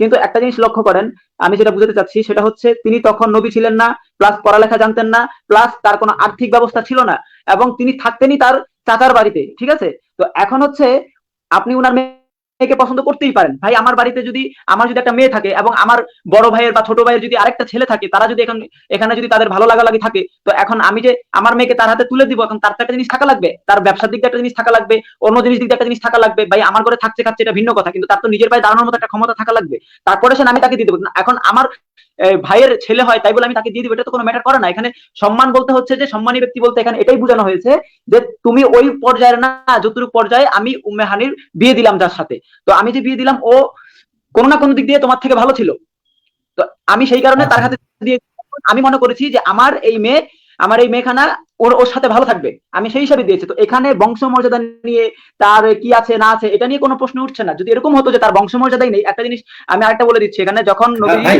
ভাই ভাই, আপনি যে ব্যাখ্যাটা দিলেন, এখানে পয়েন্ট আছে, আমার একটা পয়েন্ট আছে ভাই, একটু পয়েন্টটা শুনেন। আপনি যে ব্যাখ্যাটা দিলেন, ঠিক আছে, আপনার ব্যাখ্যাটা আমরা শুনলাম, আপনার ব্যাখ্যাটাও শুনলাম, অসুবিধা নাই, আপনার ব্যাখ্যাটা আপনি আপনার ইয়া থেকে দিয়েছেন, ঠিকই কথা, আপনি ভুল বলেন নাই। কথাটা ঠিকই বলেছেন যে সেই সময় নবীর অর্থনৈতিক অবস্থা ভালো ছিল না, এই কারণে আসলে বিয়েটা দেয় নাই, এটাই হচ্ছে মূল কারণ, সেটা ঠিক ঠিক আছে। কিন্তু আপনাকে আমি জিজ্ঞেস করেছি যে এখানে কিন্তু অর্থনৈতিক কারণের কথা কোথাও বর্ণনা আবু তালিব করে নাই। আবু তালেব কিন্তু অর্থনৈতিক কারণে বা কোনো কাজকর্ম নাই, মানে মানে হুদাহুদি নবী মোহাম্মদ হচ্ছে ভ্যারেন্ডা ভাজে, কোনো কাম করে না, মানে কোনো আয় রোজগার নাই, বেকার বেকার যুবক, এই কারণে যে বিয়েটা দেয়নি, এটা কিন্তু এখানে বলে নাই ভাই। এই রেফারেন্সে যেটা বলা আছে সেটা হচ্ছে সম্মানীয়দের সমকক্ষ সম্মানীয়রাই হয়ে থাকে। এখানে কিন্তু এমন যদি বলতেন আবু তালিব যে দেখো ভাতিজা, তোমার তো আয় রোজগার নাই, তুমি আমার মেয়ের কি খাওয়াইবা, থাকবা কই, তোমার তো ঘরও নাই বাড়িও নাই কিছুই নেই, এরকম যদি বলা থাকতো তাহলে আপনার ব্যাখ্যাটা সঠিক হতো। কিন্তু এখানে যেই কথাটা বলা আছে, সম্মানীয়দের সমকক্ষ সম্মানীয়রাই হয়ে থাকে, আপনি এটার ব্যাখ্যা নিজে নিজে বানাচ্ছেন যে এখানে সম্মানীয় বলতে মোহাম্মদের যে টাকা পয়সা ছিল না এইটা বুঝাইছে ভাই। কিন্তু ভাই আপনার ব্যাখ্যাটার সাথে এটা তো যাচ্ছে না। এখানে তো সম্মানীয়দের সমকক্ষ সম্মানীয়রা হয়ে থাকে এই কথাটা বলা আছে। সম্মান এক জিনিস, আর অর্থনৈতিক স্বাবলম্বী হওয়া, অর্থনৈতিক ভাবে স্বাবলম্বী হওয়া সেটা ভিন্ন জিনিস। অনেক মানুষ আছে যাদের অর্থনৈতিকভাবে যারা দরিদ্র কিন্তু তাদের সম্মান অনেক বেশি। আবার অনেক মানুষ আছে যারা টাকা পয়সার দিক দিয়ে অনেক বেশি কিন্তু তাদের সামাজিক কোনো সম্মান নাই। আপনিও এই জিনিসটা ভালোভাবে জানেন যে এরকম মানুষ অনেক আছে যারা হচ্ছে অনেক টাকা পয়সার মালিক কিন্তু সমাজে তাদের কোনো সম্মান নাই। সমাজে তাদেরকে ছোট চোখে দেখা হয়। আবার এরকম অনেক মানুষ আছে যাদের একেবারে কোনো টাকা পয়সা নেই কিন্তু সমাজে তারা খুবই সম্মানিত। তাদেরকে সবাই সম্মান করে। বংশমর্যাদা আছে তাদের, সম্মান আছে তাদের। এরকম মানুষ পৃথিবীতে বহু আছে। আপনি নিজেও এটা ভালোভাবে জানেন ভাই। আপনি যে ব্যাখ্যাটা দিচ্ছেন সেই ব্যাখ্যাটা তো এটার সাথে হচ্ছে না। বলবো আমি? হ্যাঁ, হ্যাঁ ভাই বলেন। হ্যাঁ। আপনি আমাকে বললেন যে আমি এখানে বললাম যে টাকা অর্থনৈতিক বিষয় বলে আমি আপনাকে সম্বোধন করেছি যে অর্থনৈতিক বিষয়ের কারণে হচ্ছে এই ঝামেলাটা। এখন আপনি যে আমাকে বললেন সম্মানিত মানুষ এভাবে হয় না। তো আমার প্রশ্ন হচ্ছে মানুষ সম্মানিত কখন হয়? যখন তার কাছে ভালো পড়ালেখা থাকে, এডুকেশন থাকে ভালো। না, হ্যাঁ। না, না। এটা ভুল বলেন। সেই সময় পড়ালেখা নিয়ে কেউ মানে মানে সেই সময় কেউই পড়ালেখা করে নাই। এই আবু তালিবও পড়ে নাই, এই হুবায়রাও পড়ে নাই, তারপরে হচ্ছে কি আবু লাহাবও পড়ে নাই, আবু জেহেলও পড়ে নাই। আবু জেহেল আবু জেহেলের কিছু বিষয় জ্ঞান ছিল, এই কারণে তাকে আবুল হাকাম বলে ডাকা হতো। আবুল হাকাম শব্দের মানে হচ্ছে জ্ঞানীর পিতা। ঠিক আছে? আপনি কি ভাই মাদ্রাসা পড়েছেন? আমি মাদ্রাসা স্কুল দোনো জায়গায় পড়ছি। আচ্ছা, আবুল হাকাম শব্দটার মানে কি একটু বলেন তো ভাই তাহলে? আপনি যেটা বলেছেন যথার্থ বলেছেন, ঠিক বলেছেন। আমি তো না, আপনার কথা আবুল হাকাম কার নাম ছিল বলেন তো? আবুল হাকাম কার নাম ছিল? আবু জেহেলের নাম ছিল, তাই না? ভাই আমরা আবু জাহেলে না যাই। হ্যাঁ, আমরা আমরা কিন্তু না, তিনজন না, ব্যক্তিকে নিয়ে। যাচ্ছি না। আপনাকে আমি একটু টেস্ট করে দেখছি যে আপনি ইসলাম সম্পর্কে আসলে কতটুকু জানেন। কারণ আমার মানে বারবার মনে হচ্ছে যে আপনি ইসলাম সম্পর্কে কতটুকু জানেন, আমি কার সাথে আলোচনা করছি সেই জিনিসটা একটু নিয়ে একটু কনফিউশন হচ্ছে দেখি একটু জিজ্ঞেস করছি ভাই। ঠিক হ্যাঁ, আছে? আর কিছু না। ঠিক আছে? তো এই যে কোনো আবু জেহেল, আবু সমস্যা জেহেলকে যে নাম দিল, মোহাম্মদ যে নাম দিল, বিকৃত একটা নাম দিল। আবু জেহেলের নাম ছিল আবুল হাকাম। তাকে যে বিকৃত একটা নাম দিল, একটা গালি দিল, আবু জেহেল। জাহেল শব্দটার মানে হচ্ছে বর্বর। জাহেল মানে হচ্ছে কি অসভ্য, বর্বর, অজ্ঞান, মূর্খ। তাই না ভাই? নাকি? হ্যাঁ ভাই। এই যে নবী মোহাম্মদ যে আবুল হাকামকে নাম দিল আবু জেহেল, আজকে থেকে ওর নাম হবে আবু জেহেল। মানে তাদের ব্যক্তিগত সমস্যা ছিল, সেই কারণে নবী মোহাম্মদ একজন মানুষের নাম পাল্টায় দিল। পাল্টায় দিয়ে বলল ও আজকে থেকে আর আবুল হাকাম না, ও হবে আবু জেহেল, মানে জাহেল। হ্যাঁ? এই যে মানুষকে যে বিকৃত নামে ডাকা, মানুষকে বিকৃত নামে ডেকে তার অসম্মান করা, এটা নিয়ে আমরা একটু পরে আলোচনা করবো না। তো আমার যে পয়েন্টটা ছিল ভাই, সেই আচ্ছা ঠিক আছে, আপনার পয়েন্টটা আমি মানলাম যে সেই সময় অর্থনৈতিক অবস্থা খারাপ ছিল বা মানে পড়ালেখা, মোহাম্মদের পড়ালেখা ছিল না কিছু, সেই পয়েন্টটা আমরা আপাতত মুলতবি রেখে। হ্যাঁ, শেষ হয় নাই। পয়েন্টটা শেষ আচ্ছা হয় না, আমি শেষ করতে পারিনি। আপনি আপনার পয়েন্টটা শেষ পয়েন্টটা হয়নি। বলতে। আচ্ছা ঠিক আছে, পয়েন্টটা শেষ হ্যাঁ, করেন তাহলে। হ্যাঁ, যেটা হচ্ছে সম্মানের যে দিকটা, দেখুন আমি যখন আমার মেয়েকে বিবাহ দিব তখন কিন্তু আমার স্ট্যাটাসে যাই আমি সেরকম ভাবেই দিব, তাই তো?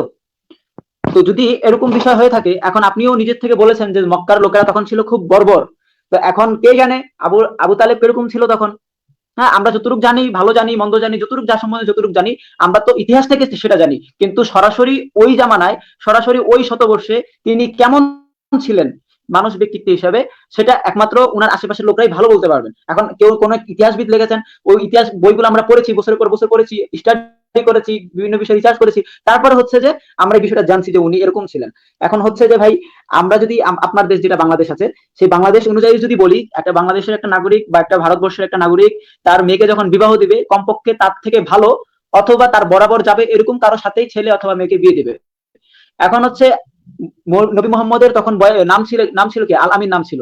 তো আল আমিন নাম ছিল, তো উনার বাবার নাম ছিল হচ্ছে আপনার আব্দুল্লাহ, পিতার নাম। তো এখন আমাদের নাম আপনারা আলামিন কি ছিল না, নবী মোহাম্মদের নাম ছিল মোহাম্মদ, নাম ছিল। আল আমিন বলে সম্বোধন করা হতো আর কি, ঠিক আছে? তার আল নাম আমিন ছিল মোহাম্মদ, তার নাম ছিল মোহাম্মদ। মোহাম্মদ ছিল, কিন্তু আল আমিন বলে সম্বোধন করতে আমি আপনাকে সেটাই বলতেছি। না, তো এখন সম্বোধন হচ্ছে কে কি করছে, কে কাকে কি নামে সম্বোধন করছে সেটা তার নাম হয়ে যায় না ভাই। আমাকে ঠিক আছে, অনেকে ঠিক আছে। অনেকে গালি দিয়ে খারাপ নামে ডাকে। হ্যাঁ, তার মানে সেটা আমার নাম হয়ে যায় না ভাই। আপনাকে যদি আমি এখন যদি ধরেন মানে তর্কের খাতিরে, মানে আপনাকে গালি দিচ্ছি না, আপনাকে মনে করেন আমি তর্কের খাতিরে যদি আপনাকে আমি বলি আজকে থেকে এই কাশিমি ভাইয়ের নাম হচ্ছে গাধা। এই ভাইরা সবাই একে গাধা ডাকো। তা এখন যদি সবাই মিলে যদি আপনাকে গাধা ডাকে, তাহলে কিন্তু ভাই গাধা আপনার নাম হয়ে যাবে না। গাধা বলে আপনাকে অনেকে ডাকে, আবার গাধা বলে অনেকে ডাকে না, এটা হতে পারে। কিন্তু গাধা শব্দটা কিন্তু আপনার নাম হয়ে যাবে না। অথবা আপনাকে যদি সবাই বলে যে ধরেন বাংলাদেশ যে মানে মানে মহাত্মা গান্ধীকে সবাই মহাত্মা বলে, তাই না? মহাত্মা কিন্তু তার নাম না। মহাত্মা হচ্ছে তার একটা উপাধি। নাম এবং উপাধির মধ্যে পার্থক্য আছে ভাই। আপনি বলছেন তার নাম ছিল আলামিন, এই কথাটা ভুল ভাই। আলামিন কথাটা হচ্ছে শব্দটা তাকে উপাধি দেওয়া হয়েছিল, দিয়েছিল নাকি দেয়নি সেটা নিয়ে আমরা আলোচনা করতে পারি। কিন্তু তাকে আপনার দাবিটা হচ্ছে হওয়া উচিত। এটা হচ্ছে একটা উপাধি, এটা মোটেও নাম না ভাই। ভাই একটু কথা বলবেন, একটু বুঝে শুনে বলতে হবে, ঠিক আছে? নাম না, আমি আমি আপনাকে ওটাই বলতে চাইছিলাম, ওনাকে আলামিন বলে ডাকতাম, আমি সেটাই বলছিলাম, ঠিক আছে? আচ্ছা, যাই না, হোক, আমি আপনি আমার বলেছেন কথাটা নাম ছিল, যাচ্ছি। আপনি বলেছেন, সেটা হচ্ছে, আপনি বলেছেন নাম ছিল, আপনি বলেছেন নাম ভাই, ছিল, এই কারণেই তো আমি আপনাকে থামালাম ভাই। করে না থাকি, ঠিক আছে? কাশিমি ভাই, মানে হ্যাঁ, নাম তো মোহাম্মদ ছিল, নাম তো মোহাম্মদ ছিল। দেখুন, তখন আবু তালেব ছিলেন তার চাচা, আপন চাচা, এবং তিনি ছিলেন তখনকার কুরাইশ গোত্রের প্রধান। এবং আব্দুল্লাহ ছিলেন তার ভাই, কিন্তু তিনি ছিলেন ব্যবসায়ী। ব্যবসায়ী ছিলেন এবং উনি ছিলেন প্রধান। যেমন আমরা যদি আমাদের ভারতবর্ষ হিসাব করি, যেটা গ্রাম প্রধান থাকে, বংশীয় একজন নেতা থাকে, হ্যাঁ, তো ওরকম আমি জানি না আপনাদের বাংলাদেশে কি আছে। তো আমি এখানকার যেটা বলছি, তিনি কিন্তু তখনকার সময় ওখানকার একটা প্রধান ছিলেন, এবং কাবা ঘরের দায়িত্বে ছিলেন তিনি। তো এখন হচ্ছে, উনি তো এটাই চাইবেন না, স্বাভাবিক, আচ্ছা, উনিও কিন্তু। কাশিমি ভাই, আবু তালিব যে সেই সময় কুরাইশ গোত্রের প্রধান ছিলেন, এটা রেফারেন্সটা আমাকে একটু দেখান। প্রধান ছিলেন, এটা রেফারেন্সটা না, একটু দেখাবেন। আমি আমি আমার, বলছি তিনি কুরাইশ গোত্রের একজন নেতা ছিলেন, কিন্তু প্রধান হ্যাঁ, তো কখনো ছিলেন না। নেতা আপনি যে নেতা তো প্রধান বললেন, আপনি যে প্রধান বললেন, সেটা রেফারেন্সটা আমাকে একটু দেখান ভাই। ভাই, নেতা কয়জনকে বলেন? পুরা কুরাইশ ভাই, গোত্রটা তো শুধু প্রধান হওয়া আর নেতা হওয়া ভিন্ন জিনিস। ভাই, বাংলাদেশের একটা ভাই, আমার কথা শুনে নেন। কাশিম ভাই, একটু নিজেকে মিউট রেখে নিজের কথা শুনে নেন। প্রধান ব্যক্তি হওয়া আর নেতা হওয়া সম্পূর্ণ ভিন্ন জিনিস। কংগ্রেস পার্টি বা বিজেপি পার্টির অনেক নেতা আছে, কিন্তু প্রধান হচ্ছে, মানে বিজেপির প্রধান হচ্ছে নরেন্দ্র মোদী, সে হচ্ছে প্রধান। কিন্তু নেতা অনেক অনেক হাজার হাজার নেতা থাকতে পারে, ঠিক আছে?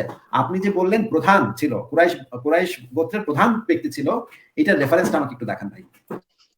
ভাই, আমি আপনাকে নেতা নেতা বলতে গিয়ে প্রধান বলেছি, কারণ হচ্ছে ভাই, কুরাইশ বংশটা আচ্ছা, পুরা ঠিক আছে, ঠিক আছে, ঠিক আছে, তাহলে আপনি আপনার কথাটা উইথড্র করে কারেক্ট করে বলেন, সঠিক করে বলেন। আমার লাইভে কোনো ভুল তথ্য আপনি দিতে পারবেন না। যখনই ভুল তথ্য দিবেন, তখনই আমি আপনাকে ধরবো সেটা নিয়ে। সুতরাং হ্যাঁ, আপনি একটু সচেতন ভাবে বুঝে শুনে কথা বলবেন, ঠিক আছে ভাই?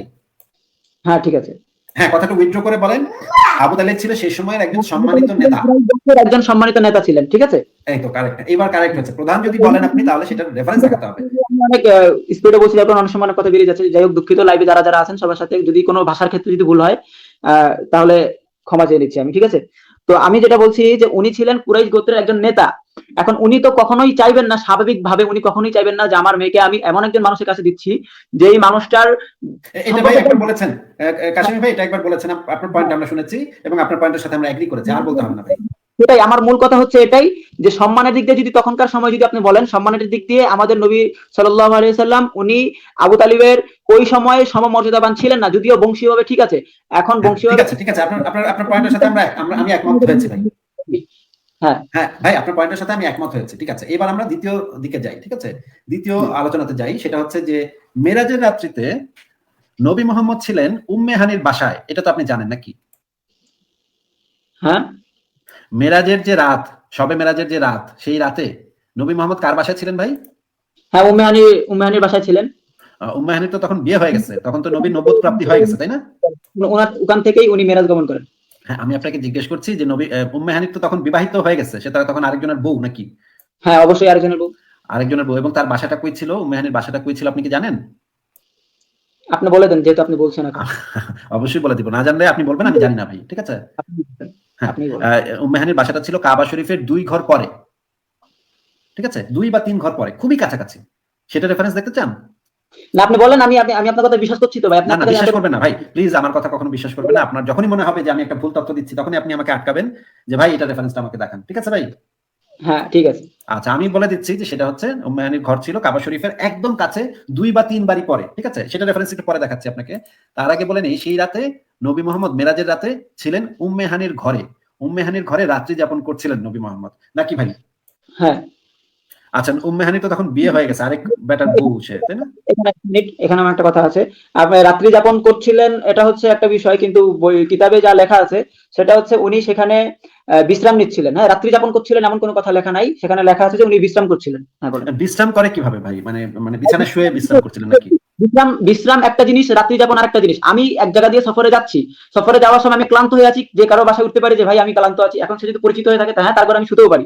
এখন হচ্ছে, আমি তো এমন না যে আমি তার ঘরে রাত্রি থাকার জন্য শুয়ে আছে, এবং কোনো ইতিহাসে লেখা নেই যে তিনি সেখানে রাত্রি যাপন করার জন্য শুয়েছিলেন, অথবা তিনি রাত্রি যাপন আচ্ছা, করছিলেন। আচ্ছা। ঠিক আছে। তাহলে আমরা রেফারেন্স গুলো একটু দেখি। হ্যাঁ, রেফারেন্স গুলো একটু দেখে নিই। সেখানে কি লেখা আছে সেই জিনিসগুলো এবার আমরা একটু দেখে নিব। ঠিক আছে ভাই? হুম, এই যে দেখেন, এই বইটারই ওই পাতাতেই লেখা আছে যে রাসূলুল্লাহর মিরাজ সম্পর্কিত যে সকল বর্ণনা পাওয়া যায়, তার মধ্যে উম্মে হানির একটি বর্ণনাও বিভিন্ন গ্রন্থে দেখা যায়। এতে বোঝা যায় যে রাসূলুল্লাহ সাল্লাল্লাহু আলাইহি ওয়াসাল্লাম মিরাজ উম্মে হানির ঘর থেকে হয়েছিল। ঠিক আছে? উম্মে হানির ঘর হ্যাঁ, থেকে হয়েছিল। এই জিনিসটা লেখা আছে কিনা, তাই না? হুম, হুম, আচ্ছা। আমরা এরপরে একটু আগে যে আমি আপনাকে বললাম যে কাবা শরীফের একদম কাছে ছিল উম্মে হানির বাসাটা, সেটা আমি কোথা থেকে পেলাম? দেখান রাত্রি যাপন করছিল। দেখাচ্ছি ভাই, একটু ধৈর্য ধরলে আপনি সবই দেখতে পাবেন ভাই, একটু ধৈর্য ধরলে সব দেখতে পাবেন। আমি একটা একটা অবশ্যই। করে দেখাচ্ছি তো, হ্যাঁ? মানে এত তো অস্থির হওয়ার কিছু নাই। আমি জি যে না। একটু আগে বললাম যে এই যে উম্মে হানির ঘর ছিল কাবা শরীফের খুবই কাছে, ২-৩ ঘর পরে, হ্যাঁ? সেটার আমি কোথা থেকে বলছি? সেটা হচ্ছে একটা হাদিস থেকে। সেই হাদিসটা হচ্ছে, হাদিসটা আপনি পাবেন সুনানে ইবনে মাজাহ শরীফ, ইসলামিক ফাউন্ডেশন থেকে প্রকাশিত প্রথম খণ্ড, পৃষ্ঠা নাম্বার ৪৯১, হাদিস নম্বর হচ্ছে ১৩৪৯ নম্বর হাদিস।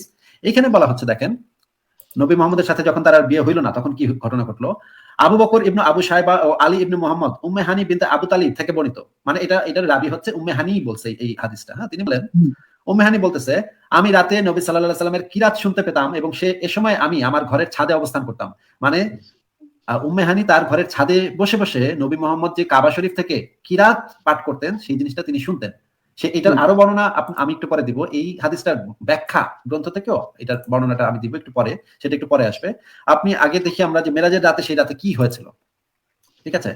প্রথমে হুম। আমাদের দেখতে হবে যে সবচেয়ে ইম্পর্টেন্ট যে জিনিসটা, মেরাজের রাতে কি উম্মে হানি মুসলমান ছিল নাকি কাফের ছিল, এই জিনিসটা দেখাটা খুব ইম্পর্টেন্ট। নাকি কাশিমি ভাই, এটা দেখা ইম্পর্টেন্ট না? মক্কা বিজয়ের আগ পর্যন্ত উনি কাফের ছিল, হ্যাঁ বলেন। এক্স্যাক্টলি, আপনি একদম সঠিক বলেছেন, এই জন্য আপনাকে ধন্যবাদ। মক্কা বিজয়ের আগ মুহূর্ত পর্যন্ত তিনি কাফের ছিলেন উম্মে হানি, নাকি ভাই? হ্যাঁ। হ্যাঁ, আপনার কথা আমার কথা কারো কথাই মানে কারোর মানার দরকার নেই। আমি রেফারেন্স দেখাই দিচ্ছি, রেফারেন্স দেখালে তো সবাই মানতে পারতো, নাকি ভাই? বলেন। আচ্ছা, এই যে সিরাতুল মুস্তাফা গ্রন্থটা থেকে আমরা দেখাচ্ছি, সিরাতুল মুস্তাফা থেকে ইবনে হিশামের যে সিরাতুল মুস্তাফা, ইসলামিক ফাউন্ডেশন থেকে প্রকাশিত হওয়া দ্বিতীয় খণ্ড, পৃষ্ঠা নম্বর ৭৬-এ যে জিনিসটা লেখা আছে, মক্কা বিজয়ের পরে কি কি হয়েছিল সেটা লেখা আছে এখানে, হ্যাঁ? এখানে লেখা আছে, ইবনে আসির জাজরি, তারিক ইবনে আসির এ বর্ণনা করেন, নবী সাল্লাল্লাহু আলাইহি ওয়াসাল্লাম পুরুষদের বায়াত গ্রহণ সম্পন্ন করে মহিলাদের বায়াত গ্রহণের জন্য আহ্বান করেন। কুরাইশ গোত্র, এটা হচ্ছে মক্কা বিজয়ের পরের ঘটনা, হ্যাঁ?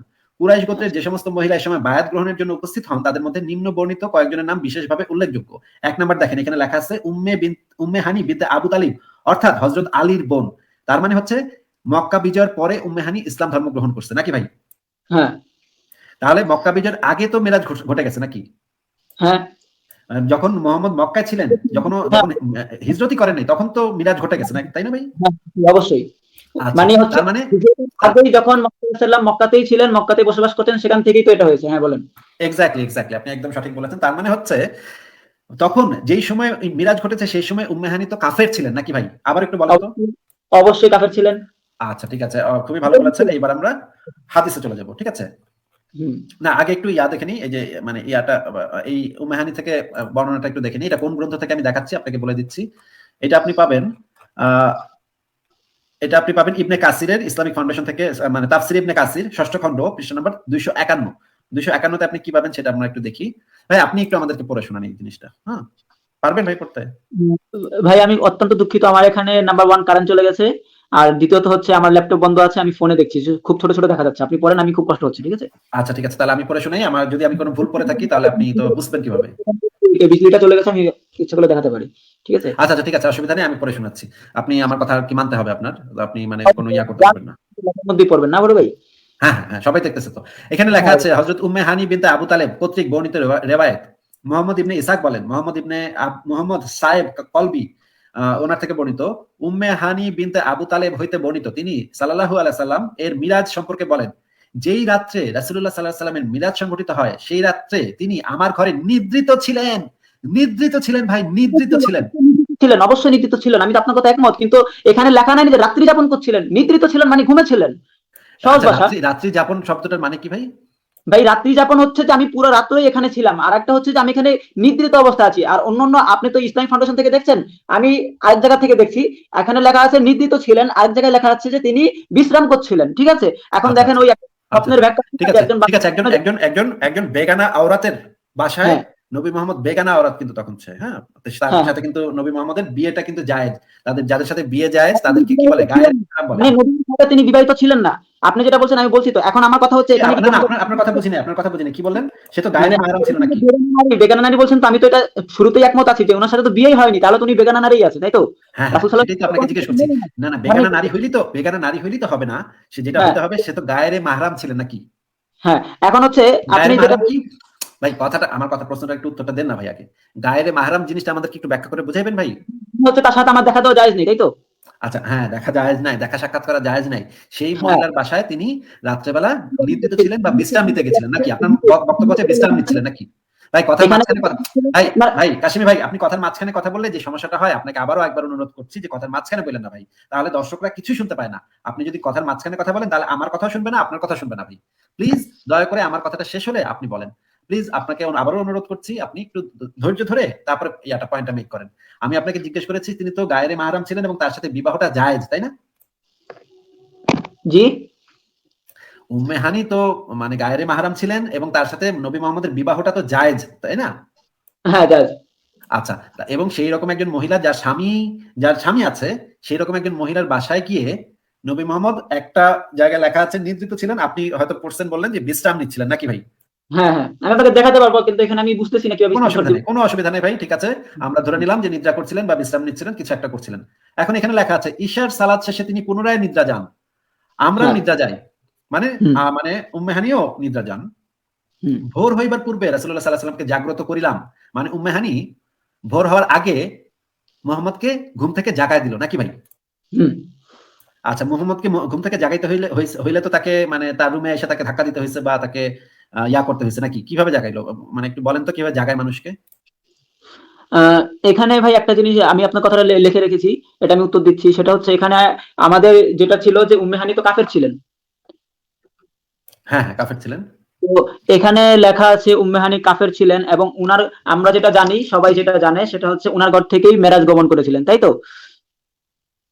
হ্যাঁ, হ্যাঁ, অবশ্যই। কথা তো ঠিক। এখানে মেরাজের আগে কিন্তু নামাজ ছিল না, সালাত ছিল না। মেরাজের আগেও সালাত ছিল ভাই। ভাই কাফেররাও সালাত করতো, কাফেররাও সালাত আদায় করতো। সেইটার প্রমাণ আমি আপনাকে এখন দিব। ভাই কাফেররাও নামাজ পড়তো, কাফেররাও সালাত আদায় করতো, সেটার প্রমাণ এখন আমি আপনাকে দিব।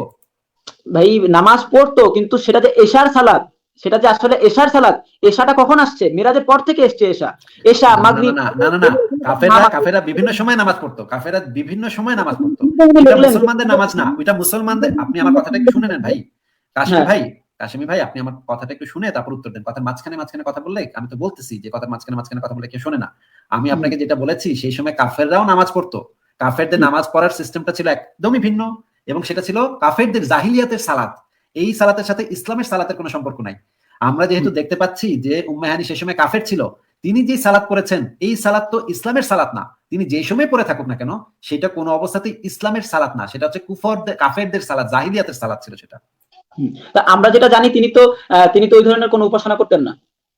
আমরা যতটুকু কি পড়েছি ধরনের এবং উপাসনা জানি, করতেন না? উপাসনা করতেন না। আর যদি করেও থাকেন, হয়তো তিনি এখানে যে আপনাদের যে উম্মে হানি ছিলেন পৌত্তলিক পিতার, আবু তালিব ছিলেন একজন পৌত্তলিক। তিনি সরাসরি মানে আবু তালিবের সরাসরি বর্ণনা আছে যে তিনি ছিলেন হ্যাঁ একজন পৌত্তলিক এবং নবী মোহাম্মদ আবু তালিব সম্পর্কে যেই বর্ণনাটা করেছেন যে আবু তালিবকে আমি ইসের মানে মাঝামাঝি জায়গায় দেখেছি, সেই হাদিসটা আমার এক্স্যাক্টলি খেয়াল নাই, কিন্তু সেই হাদিসটাতে যেটা বলা আছে, নবী মোহাম্মদ বলেছেন আবু তালিবকে তিনি মাঝামাঝি অঞ্চলে দেখেছেন, তা মানে সে দোজখে যাবে, জাহান্নামী, আবু তালিবও জাহান্নামী, এটাই বলেছেন নবী মোহাম্মদ পরিষ্কারভাবে, এটাই সেখানে বলা আছে। কিন্তু কিছুটা সেই ইয়া পাবে, যাই হোক সেটা আমার একদম এক্স্যাক্টলি হাদিসটা এই মুহূর্তে আমার মনে আসতেছে না, আমি মনে আসলে একটু পরে বলবো না। তো আপনাকে আমি যেটা বলছি যে উম্মে হানি সেই সময় পর্যন্ত পৌত্তলিক ছিলেন, কারণ তার হ্যাঁ পিতাও ছিল একজন পৌত্তলিক। এখন সেটা রেফারেন্স আমার কি আপনি দেখতে চান? সেটা রেফারেন্স কি আপনি দেখতে চান? আবু তালিব যে পৌত্তলিক ছিল সেটা রেফারেন্স দেখতে চান? আমি তো জানি ভাই সেটা সম্পর্কে। তাহলে আপনি কেন এটার সাথে ডিসএগ্রি করছেন যে এই কেন? সময় উম্মে হানির যে সালাতটা, আপনি এটাও এগ্রি করলেন, যে উম্মে হানি সে সময় কাফির ছিল, এটাও এগ্রি হ্যাঁ করেছেন। আপনি হুম এটাও এগ্রি করেছেন যে আবু তালিব ছিল একজন পৌত্তলিক এবং পৌত্তলিকরাও তাদের নামাজ পড়তো, পৌত্তলিকরাও হুম সেই সময় তাদের অনুসারে সালাত আদায় করতো। হ্যাঁ সেটা ইসলামের সালাত না, ইসলামের নামাজ না, সেটা ভিন্ন ভিন্ন নামাজ। ঠিক আছে, হ্যাঁ এমনকি মোহাম্মদের দাদা আব্দুল মুতালিব পর্যন্ত এক ধরনের সালাত আদায় করতেন, সেটা আবার হুম, আরেক ধরনের সালাত, সেটার সাথে হ্যাঁ ইসলামের সালাতের কোনো মিল নাই। ঠিক আছে, হ্যাঁ আপনাকে আপনি আমি যেটা বলছি যে এখানে যে নবী মোহাম্মদের সাথে যে সালাত আদায়ের কথা বলা হচ্ছে, এইটা উম্মে হানি পড়ছে কাফেরদের সালাত আর নবী পড়ছে ইসলামের সালাত, কথা কি ঠিক নাকি ভুল? জি বুঝতে পারিনি। আমি বলেছি এখানে যে দুইজনের সালাত আদায়ের কথা বলা হচ্ছে, হুম এখানে উম্মে হানি পড়ছে তার মানে পিতা থেকে পাওয়া যে মানে পৌত্তলিক সালাত, সেই সালাতটা পড়ছে, যেহেতু তিনি একজন কাফের ছিলেন সেই সময় পর্যন্ত, পৌত্তলিক ছিলেন সেই সময় পর্যন্ত, সেহেতু উম্মে হানি পড়ছে কাফেরদের সালাত আর নবী মোহাম্মদ পড়ছে ইসলামের সালাত, কথা কি সত্য না মিথ্যা? হুম, হ্যাঁ ঠিক আছে বলেন। আচ্ছা ঠিক আছে, এবার আমরা নিচের দিকে নামি। তো আমরা এখানে দেখতে পেলাম যে সেই রাতে ঠিক আছে বলতে হচ্ছে, আমি আপনাকে একটু থামাই, মাফ করবেন। সেটা হচ্ছে উনি কিন্তু পড়েছে উনার নামা, উনার ইবাদত উনি করেছেন, উনার ইবাদত উনি করেছেন, তাই তো? এখান থেকে সেটাই বোঝা যাচ্ছে, কারণ উম্মে হ্যাঁ, হানি তো সেই সময় কিন্তু কাফের ছিলেন। আপনি আমাকে যেখান থেকে রেফারেন্স দেখাচ্ছেন সেখানে তো লেখা আছে যে আমি তাকে আহ, নিদ্রা থেকে উঠে, মানে আমি রাত্রে ঘুমালাম, ঘুমের থেকে উঠে তাকে জাগালাম, তখন সে ফজরের সালাত আদায় করলো, আর ঘুমানোর আগে তিনি এশারের সালাত আদায় করলো। তো আমার কথাটা হচ্ছে, তিনি এশা কিভাবে জানলো, ফজর কিভাবে জানলো, আর তাকে কিভাবে উঠালো? তিনি তো বিধর্মী, আর তখন তো নবী সাল্লাল্লাহু আলাইহি সাল্লাম আলাদাই হয়ে গেছেন। এখন আত্মীয়তার কারণে বা তাদের বাসায় থাকেন বা থাকতেন, এই হিসাবে তিনি যদি এসে থাকেন, তো এখন কথা হচ্ছে যে তাকে তো তার নামাজ আদায় করার জন্য তাকে ডাকবে না। সে তার এখানে কি ছিল, উচিতটা কি ছিল, যে উম্মে হানি স্বয়ং সে উঠবে, উঠে তার ইবাদত করবে, ইবাদত করে সে তার কাজ করবে। এখন এখানে যে লেখা লিখেছেন সেই লেখার মধ্যে আমার কিছু সন্দেহ আছে, কারণ হ্যাঁ উনি ঠিক ডাইরেক্ট, আছে, ঠিক আছে, উনি ঠিক আছে, ডাইরেক্ট, আমার ঠিক কথাটা আছে শেষ আপনার, করতে পারি?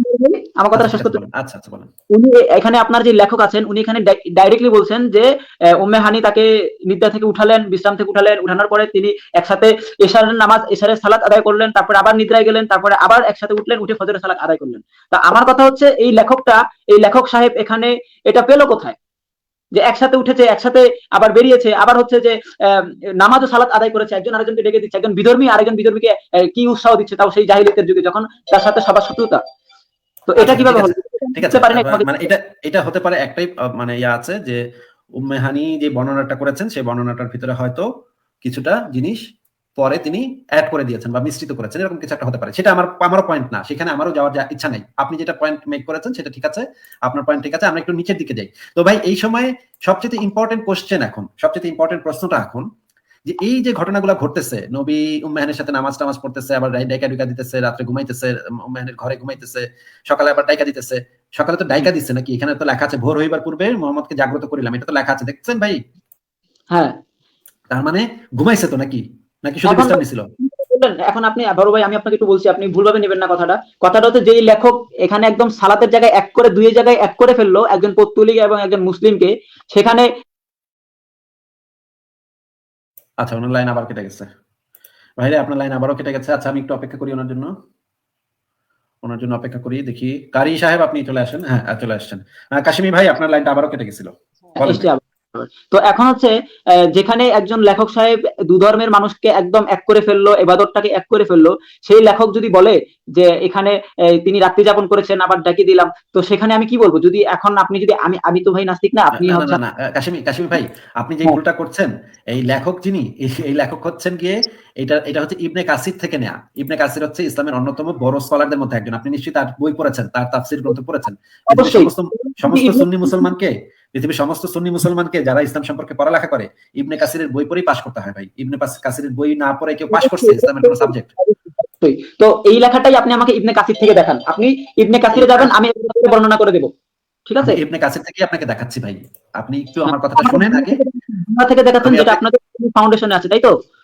আমি আপনাকে ইসলামিক ফাউন্ডেশন থেকে প্রকাশিত হওয়া ইবনে হ্যাঁ। কাসিরের তাফসির সূরা বনি ইসরাইলের যে তাফসিরটা আছে, সেই তাফসিরের একটা পৃষ্ঠা থেকে দেখাচ্ছি আপনাকে। হুম। এই তো এটা যে, বর্ণনাটা উম্মে হানির বর্ণনা, এই বর্ণনার ভিতরে উম্মে হানি, হ্যাঁ, এত বড় ভাই একজন একটু আলেম, কথাটা একটু শুনে নেন, কথাটা একটু শুনে নেন ভাই। কথাটা এই একটা কথা আমার কথা না, নাস্তিক আসিফের কথা না, এটা হচ্ছে ইসলামিক ফাউন্ডেশন থেকে প্রকাশিত হওয়া যে ইবনে কাসিরের যে তাফসির গ্রন্থ, সেখান থেকে আমি মানে রেফারেন্স দিয়েছি।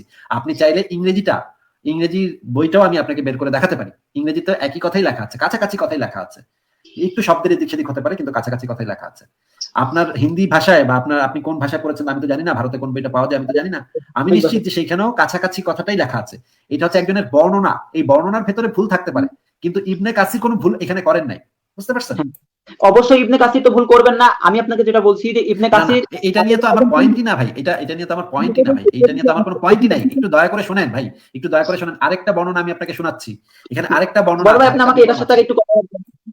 ভাই। আপনি না বড় মানে ভাই, যেই জায়গাগুলা ভাই, কাশিম ভাই, যেই জায়গাগুলা ইম্পর্টেন্ট না আমাদের আলোচনার জন্য, সেখানে আপনি বারবার থামাচ্ছেন। এইটা এইটা যদি এত ইম্পর্টেন্ট বিষয় না, ইম্পর্টেন্ট বিষয় হচ্ছে সেই রাতে নবী মোহাম্মদ উম্মে হানির ঘরে ছিল কি ছিল না, এটা তো আপনি এগ্রি করছেন, তাই না? সেই রাতে উনি উম্মে হানির ঘরে ছিলেন, কিন্তু উম্মে হানির ঘর থেকে তো উনি চলেই গেলেন, চলে গেলেন না? যদি নাই চলে গিয়ে চলে থাকেন গেলেন তাহলে, তো ভোর হওয়ার পূর্বে চলে গেছেন ভাই, ভোর হওয়ার পূর্বে চলে গেছেন। হ্যাঁ, তো ভোর হওয়ার সাথে সাথে কি আবার চলে এসেছেন? আমি কি বলছি ভোর হওয়ার সাথে সাথে চলে আসেন? এটা কি আমি বলছি একবার? আপনি কেন মানে বড় ভাই, উদাই কেন তর্ক করতেছেন? বড় ভাই এখানে সেটাই লেখা আছে যে আমি তো ফজরের এখানে কোথাও লেখা, এখানে কোথায় লেখা আছে যে বড় আগে আগে ফজরের সেখানে তো কথা এখানে উল্লেখ লেখা করা আছে। আছে, আপনি আমাকে দেখিয়েছেন। আরে ভাই এখানে আমি কোথায় দেখিয়েছি? পাগলের মতো কথা বলছেন। এই ভাই বাইরে গিয়ে নামাজ পড়ে নাই তো, ঘরের ভিতরে সালাত পড়ছে। সবাই দেখে, আমরা তো ইসলাম আপনি বোধহয় বুঝতে ভুল করছেন, আপনি বোধহয় বুঝতে ভুল করছেন ভাই। ঈশার আমাকে সালাত, ভাই আমার ফাঁকে কথা আমাকে শুনে নেন, আপনি বুঝতে ভুল করছেন ভাই। হ্যাঁ কথা শুনে নেন আগে। ঈশার কত সালাতও তিনি আদায় করছে। ভাই কথার মাঝখানে কথা বলেন না, কথা শুনে নেন। নবী মোহাম্মদ উম্মে হ্যাঁ হানির বাসায় গেছে, বাসায় গিয়ে নিশ্চয়ই খাওয়া দাওয়া করছে, খাওয়া দাওয়া করে ঈশার সালাত আদায় করছে, আদায় করে নিদ্রা গেছে। নিদ্রা যাওয়ার পরে সকাল ভোর হওয়ার পূর্বে নবীকে উম্মে হানি আবার জাগায় দিছে। জাগায় দেওয়ার পরে দুইজনে আবার নবী মোহাম্মদ তার মতো করে সালাত আদায় করছে, উম্মে হানি তার মতো করে সালাত আদায় করছে। তারপরে তারা বের হয়ে গেছে, তারপরে তারা ঘর থেকে বের হয়ে গেছে। এই যে এখানে লেখা, হে উম্মে হানি, আমি তোমাদের সহিত ঈশার সালাত পড়িয়াছিলাম এবং ফজরের সালাতও তোমাদের সহিত পড়িলাম। এই কথাটা বলে নবী বাসা থেকে বের হয়ে গেছে। এরপরে হচ্ছে গিয়ে সে বের হয়ে যাওয়ার পরে তখন বর্ণনাটা আসছে, আরেকটা বর্ণনাতে যে জিনিসটা আছে সেটা আমি আপনাকে একটু দেখাই। হাফিজ আবুল কাশেম তবরানি আব্দুল আলা ইবনে আব্দুল মুসাভির হযরত উম্মে হানি হইতে বর্ণনা করেছেন। তিনি বলেন, মিরাজের রাত্রে রাসূলুল্লাহ সাল্লাল্লাহু আলাইহি ওয়াসাল্লাম আমার ঘরে ছিলেন। অতঃপর আমি তাহাকে না পাইয়া বড়ই অস্থির হইলাম এবং আমার বিনিদ্র রাত অতিবাহিত করিলাম। ভয় হইল কুরাইশরা তাহাকে কোনো বিপদে ফেলে নাই তো। এই বর্ণনাটাও আছে। এই বর্ণনাটা আরেকজনের রাবী এই বর্ণনাটা করছেন। কিন্তু দুইটা বর্ণনাতেই যেই জিনিসটা কমন, সেই কমন জিনিসটা হচ্ছে যে নবী মোহাম্মদ সেই রাতের একটা বড় সময়ে উম্মে হানির ঘরে ছিলেন এবং সেখান থেকে বের হয়েছেন। এই বিষয়ে কি আপনি একমত নাকি একমত না বলেন তো? আমি যে বিষয়টা একমত সেটা হচ্ছে তিনি উম্মে হানির ঘরে বিশ্রাম নিচ্ছিলেন এবং সেখান থেকে মেরাজে গমন করেছেন, এতটুকু বিষয় একমত। না না, মেরাজে গমন করেছেন সেটাতে আপনি আমার সাথে একমত কিভাবে হচ্ছেন? আমি তো সেটা বলি নাই যে মেরাজে গমন করেছেন। সেটা আমার সাথে একমত হচ্ছেন কেন? সেটা আপনি দাবি করতেছেন যে মেরাজে গমন করছে। আমি তো এখন পর্যন্ত এটা বলি নাই যে সেই রাতে মেরাজে নবী গমন করছে। এটা আপনি আমার সাথে একমত হচ্ছেন কেন ভাই? হচ্ছেন আমি কিভাবে? একমত কিভাবে হচ্ছি বলতে হচ্ছে আপনি আমাকে যেটা না, বলেছিলেন আমি যে যদি বলি আপনাকে যে সেই রাতে মেরাজে গেছিল নবী, তখন আপনি সেটার সাথে একমত হইতে পারেন। আমি সেখানে আপনিও বললেন, তখন একমত হওয়ার প্রশ্ন আসে। আমি তো এখন পর্যন্ত এটা বলি নাই যে নবী সেই রাত্রে মেরাজে গেছিল, সাত আসমানে গেছিল। এটা তো আমি এখন পর্যন্ত একবারও বলি নাই। না, আপনি বলেন নাই। তাহলে আপনি আমার সাথে একমত হচ্ছেন না তো? আপনি নিজে দাবি করছেন যে নবী সেই রাতে মেরাজে গেছিল নাকি ভাই? ভাই আমি দাবি করার আগে আপনি আমাকে প্রশ্ন করেছেন উনি কি উনার ঘর থেকে আমি মেরাজে আপনার গিয়েছিলেন, আমি তো আপনার আপনি কাছে যে জিনিসটা দাবি করেছি সেই রাতে, তো সেই রাতে নবী হ্যাঁ তো উম্মে হানির ঘরে ছিল। এটা আমি জিজ্ঞেস করেছি। আপনি সেটার সাথে একমত কিনা যে উম্মে হানির ঘরে ছিল? হ্যাঁ ওয়েল, ঠিক আছে। এখন আমাদের কাছে সবচেয়ে ইম্পর্টেন্ট কোশ্চেনটা হচ্ছে, ইম্পর্টেন্ট প্রশ্নটা হচ্ছে, এই যে ঘটনাগুলো ঘটতেছে, নবী হুম, মোহাম্মদ যে উম্মে হানির ঘরে ছিল, এই সময় উম্মে হানির স্বামী কোথায় ছিল? হুম, এইটা তো সবচেয়ে জরুরি প্রশ্ন নাকি ভাই? হ্যাঁ আপনি এক মহিলার বাসায় গেছেন, আপনার চাচাতো বোনের বাসায় গেছেন, যার প্রতি আপনার মানে ছোটকালে একটু খায়েশা ছিল। আপনি তারে একটু বিয়ে করতে চাইছিলেন, কিন্তু তার বাপে বিয়ে দেয় নাই আপনার সাথে। না ভাই, এখানে কোনো জায়গায় খায়েশের কথা লেখা নাই, যতগুলা বই আছে এই খায়েশের কথা, সম্পর্কে সব লেখা খায়েশের আছে। কথা লেখা নেই। খায়েশ না থাকলে সে গেল কেন চাচার কাছে বিয়ের প্রস্তাব নিয়ে? বলছি, হ্যাঁ বলছি, আমাকে বলতে দেন। খায়েশ না থাকলে কেউ বিয়ের প্রস্তাব নিয়ে যায় ভাই? এগুলো কি ফাইজলামি করতেছেন আপনি আমার সাথে? আপনি আমাকে বলতে দিবেন তো? ভাই আপনি একটা উদ্ভট কথা বলতেছেন ভাই। একটা মেয়ের প্রতি যদি আমার খায়েশ না থাকে, আমি কি চুল ছিঁড়তে বাবার কাছে গিয়ে প্রস্তাব দিব? আরে ভাই, মেয়েকে বিয়ে করার জন্য কি শুধু খায়েশ থাকে? মেয়েকে বিয়ে করার জন্য শুধু খায়েশ থাকে মানে কি? আমি তো কোনো মেয়েকে বিয়ে করছি না আমার খায়েশের জন্য। দেখছেন ভাই কি মানে এই মুমিনদের মানে অবস্থাটা কি? একটা না না মেয়ের প্রতি যদি আমার খায়েশ না থাকে, আমার কি মাথায় আমার কি গুড়া কিরমি কামড়ায় যে আমি তার ভাই, বিয়ে করার জন্য তার বাপের কাছে গিয়ে প্রস্তাব দিব, এবং বাপ যখন না করবে, বাপ যখন সেটা নিষেধ করে দিবে, বাপ যখন আমাকে রিফিউজ করবে, তখন আমি আবার দুঃখিত হয়ে, হতাশ হয়ে সেই বাপকে গিয়ে বলবো, চাচা আপনি আমার সাথে বিয়ে দিয়ে হুবাইরার সাথে বিয়ে দিয়ে দিলেন। এইটা যখন জিজ্ঞেস করব, এইটা মানে তো পরিষ্কার। আচ্ছা ঠিক আছে, আরেকটা রেফারেন্স দেখাচ্ছি। নবী মোহাম্মদ মক্কা বিজয়ের পরেও তাকে প্রস্তাব দিয়েছিল আবারও বিয়ে করার। মানে নবী মোহাম্মদ যখন ক্ষমতাবান, তখনও আবারও প্রস্তাব দিছিল উম্মে হানিকে বিয়ে করার। এই রেফারেন্সটা একটু দেখা দিই এই সুযোগে, কারণ আপনি যেহেতু বলছেন খায়েশ ছিল না, একদম খায়েশ ছিল না নবী মোহাম্মদের বিয়ে করার উম্মে হানিকে, তাহলে আমরা দেখি সহিহ মুসলিম হাদিস গ্রন্থের 6353 নম্বর হাদিসে যে জিনিসটা বলা আছে এটা একটু দেখি। এটা কিন্তু এই যে দেখেন, আবু হুরায়রা থেকে বর্ণিত। তিনি বলেন, রাসূলুল্লাহ সাল্লাল্লাহু আলাইহি ওয়াসাল্লাম আবু তালিবের কন্যা উম্মে হানির কাছে বিয়ের প্রস্তাব দিলেন। তখন তিনি বললেন, মানে মানে উম্মে হানি বললেন, হে আল্লাহর রাসূল, আমি তো বার্ধক্যে পৌঁছে গেছি এবং আমার সন্তানাদিও রয়েছে। এই যে দেখেন নবী মানে উম্মে হানি যখন বার্ধক্যে পৌঁছে গেছে, উম্মে হানি যখন বুড়া হয়ে গেছে, সেই সময় নবী মোহাম্মদ আবারও উম্মে হানিকে বিয়ের প্রস্তাব দিছিল। উম্মে হানিকে বিয়ের প্রস্তাব দেওয়ার পরে তখনও উম্মে হানি তার প্রস্তাবকে রিফিউজ করছে, তার প্রস্তাবকে বাতিল করে দিছে। কারণ হিসেবে বলছে, হে আল্লাহর রাসূল, আমি তো বার্ধক্যে পৌঁছে গেছি এবং আমার সন্তানাদিও রয়েছে। আচ্ছা ঠিক আছে, আরেকটা হাদিস পড়ি সহিহ না ভাই, মুসলিম গ্রন্থের। ভাই আমি আমাকে রেফারেন্স গুলো দেখাতে দেন একটু, তারপর আপনি পয়েন্ট মেক করেন। আমি তো একটা পয়েন্ট মেক করছি তাই না? আমাকে সময় দেন। সহিহ মুসলিম হাদিস গ্রন্থের ইসলামিক ফাউন্ডেশন থেকে যদি কেনেন তাহলে 6229 নম্বর হাদিস। এখানে বলা হচ্ছে নবী সাল্লাল্লাহু আলাইহি ওয়াসাল্লাম আবু তালিবের কন্যা উম্মে হানিকে বিয়ের পয়গাম পাঠালেন। তিনি বললেন, মানে উম্মে হানি বললেন, ইয়া রাসূলুল্লাহ, আমি বার্ধক্যে উপনীত হয়েছি এবং আমার সন্তান সন্ততি আছে। একই হাদিস। আরেকটা জিনিস দেখাচ্ছি, সবচেয়ে ইম্পর্টেন্ট যে জিনিসটা, এই যে মানে শেষ জীবনে যখন হচ্ছে এই যে মানে নবী মোহাম্মদ যে উম্মে হানির বাসায় যাইতেন, মানে বাসাটার সাথে যে রেগুলারই যাইতেন, সেই জিনিসটা আমরা দেখি সুনান তিরমিজি শরীফের একটা হাদিস থেকে 1848 নম্বর হাদিস। এখানে বলা হচ্ছে উম্মে হানি বিনতে আবু তালিব রাদিয়াল্লাহু আনহু থেকে বর্ণিত, তিনি বলেন রাসূলুল্লাহ সাল্লাল্লাহু আলাইহি ওয়াসাল্লাম একদিন আমার কাছে এলেন এবং বললেন, তোমাদের কাছে কিছু আছে কি? আমি বললাম, শুকনো রুটির কয়েকটি টুকরো ও সিরকা ছাড়া আর কিছুই নেই। মানে উম্মে হানি বলল, মানে নবী মোহাম্মদ উম্মে হানির বাসায় এসে জিজ্ঞেস করলো, তোমাদের কাছে কি কিছু আছে, খাওয়ার মতো কিছু আছে? তখন উম্মে হানি বলল, কয়েকটা রুটি আর সিরকা ছাড়া কিছু নেই। নবী সাল্লাল্লাহু আলাইহি ওয়াসাল্লাম বললেন, তাই নিয়ে আসো, যে বাড়িতে সিরকা আছে সে বাড়িতে সালনের কোনো অভাব আছে বলে বলা যায় না। এই হাদিসটা যদিও হাসান সমপর্যায়ে, কিন্তু এটা হচ্ছে খুবই মানে প্রসিদ্ধ হাদিস। আরেকটা হাদিস সুনান আবু দাউদ শরীফের 2456 নম্বর হাদিস, উম্মে হানি থেকে বর্ণিত, মক্কা বিজয়ের দিন ফাতিমা এসে রাসূলুল্লাহ সাল্লাল্লাহু আলাইহি ওয়াসাল্লামের বাম পাশে বসলেন আর উম্মে হানি তার ডান পাশে বসলেন। এইটা হচ্ছে সবচেয়ে ইম্পর্টেন্ট হাদিস, মানে সুনান আবু দাউদ শরীফের তাহকিককৃত সহিহ হাদিস এটা। হ্যাঁ, এটা হচ্ছে একদম তাহকিককৃত সহিহ হাদিস, 2456 নম্বর হাদিস। এখানে বলা হচ্ছে মক্কা বিজয়ের দিন ফাতিমা এসে রাসূলুল্লাহ সাল্লাল্লাহু আলাইহি ওয়াসাল্লামের বাম পাশে বসলেন এবং উম্মে হানি বসলেন তার ডান পাশে। দেখেন, একজন বেগানা আওরাত। উম্মে হানি ছিলেন নবী মুহাম্মদের, তখন কিন্তু মক্কা বিজয় হয়ে গেছে, তখন কিন্তু নবুয়ত সব শেষ, নবুয়ত প্রাপ্তি শেষ, নবী মুহাম্মদ নবী হয়ে গেছে, ইসলামের মানে জয় হয়ে গেছে, একদম মক্কা বিজয় হয়ে গেছে।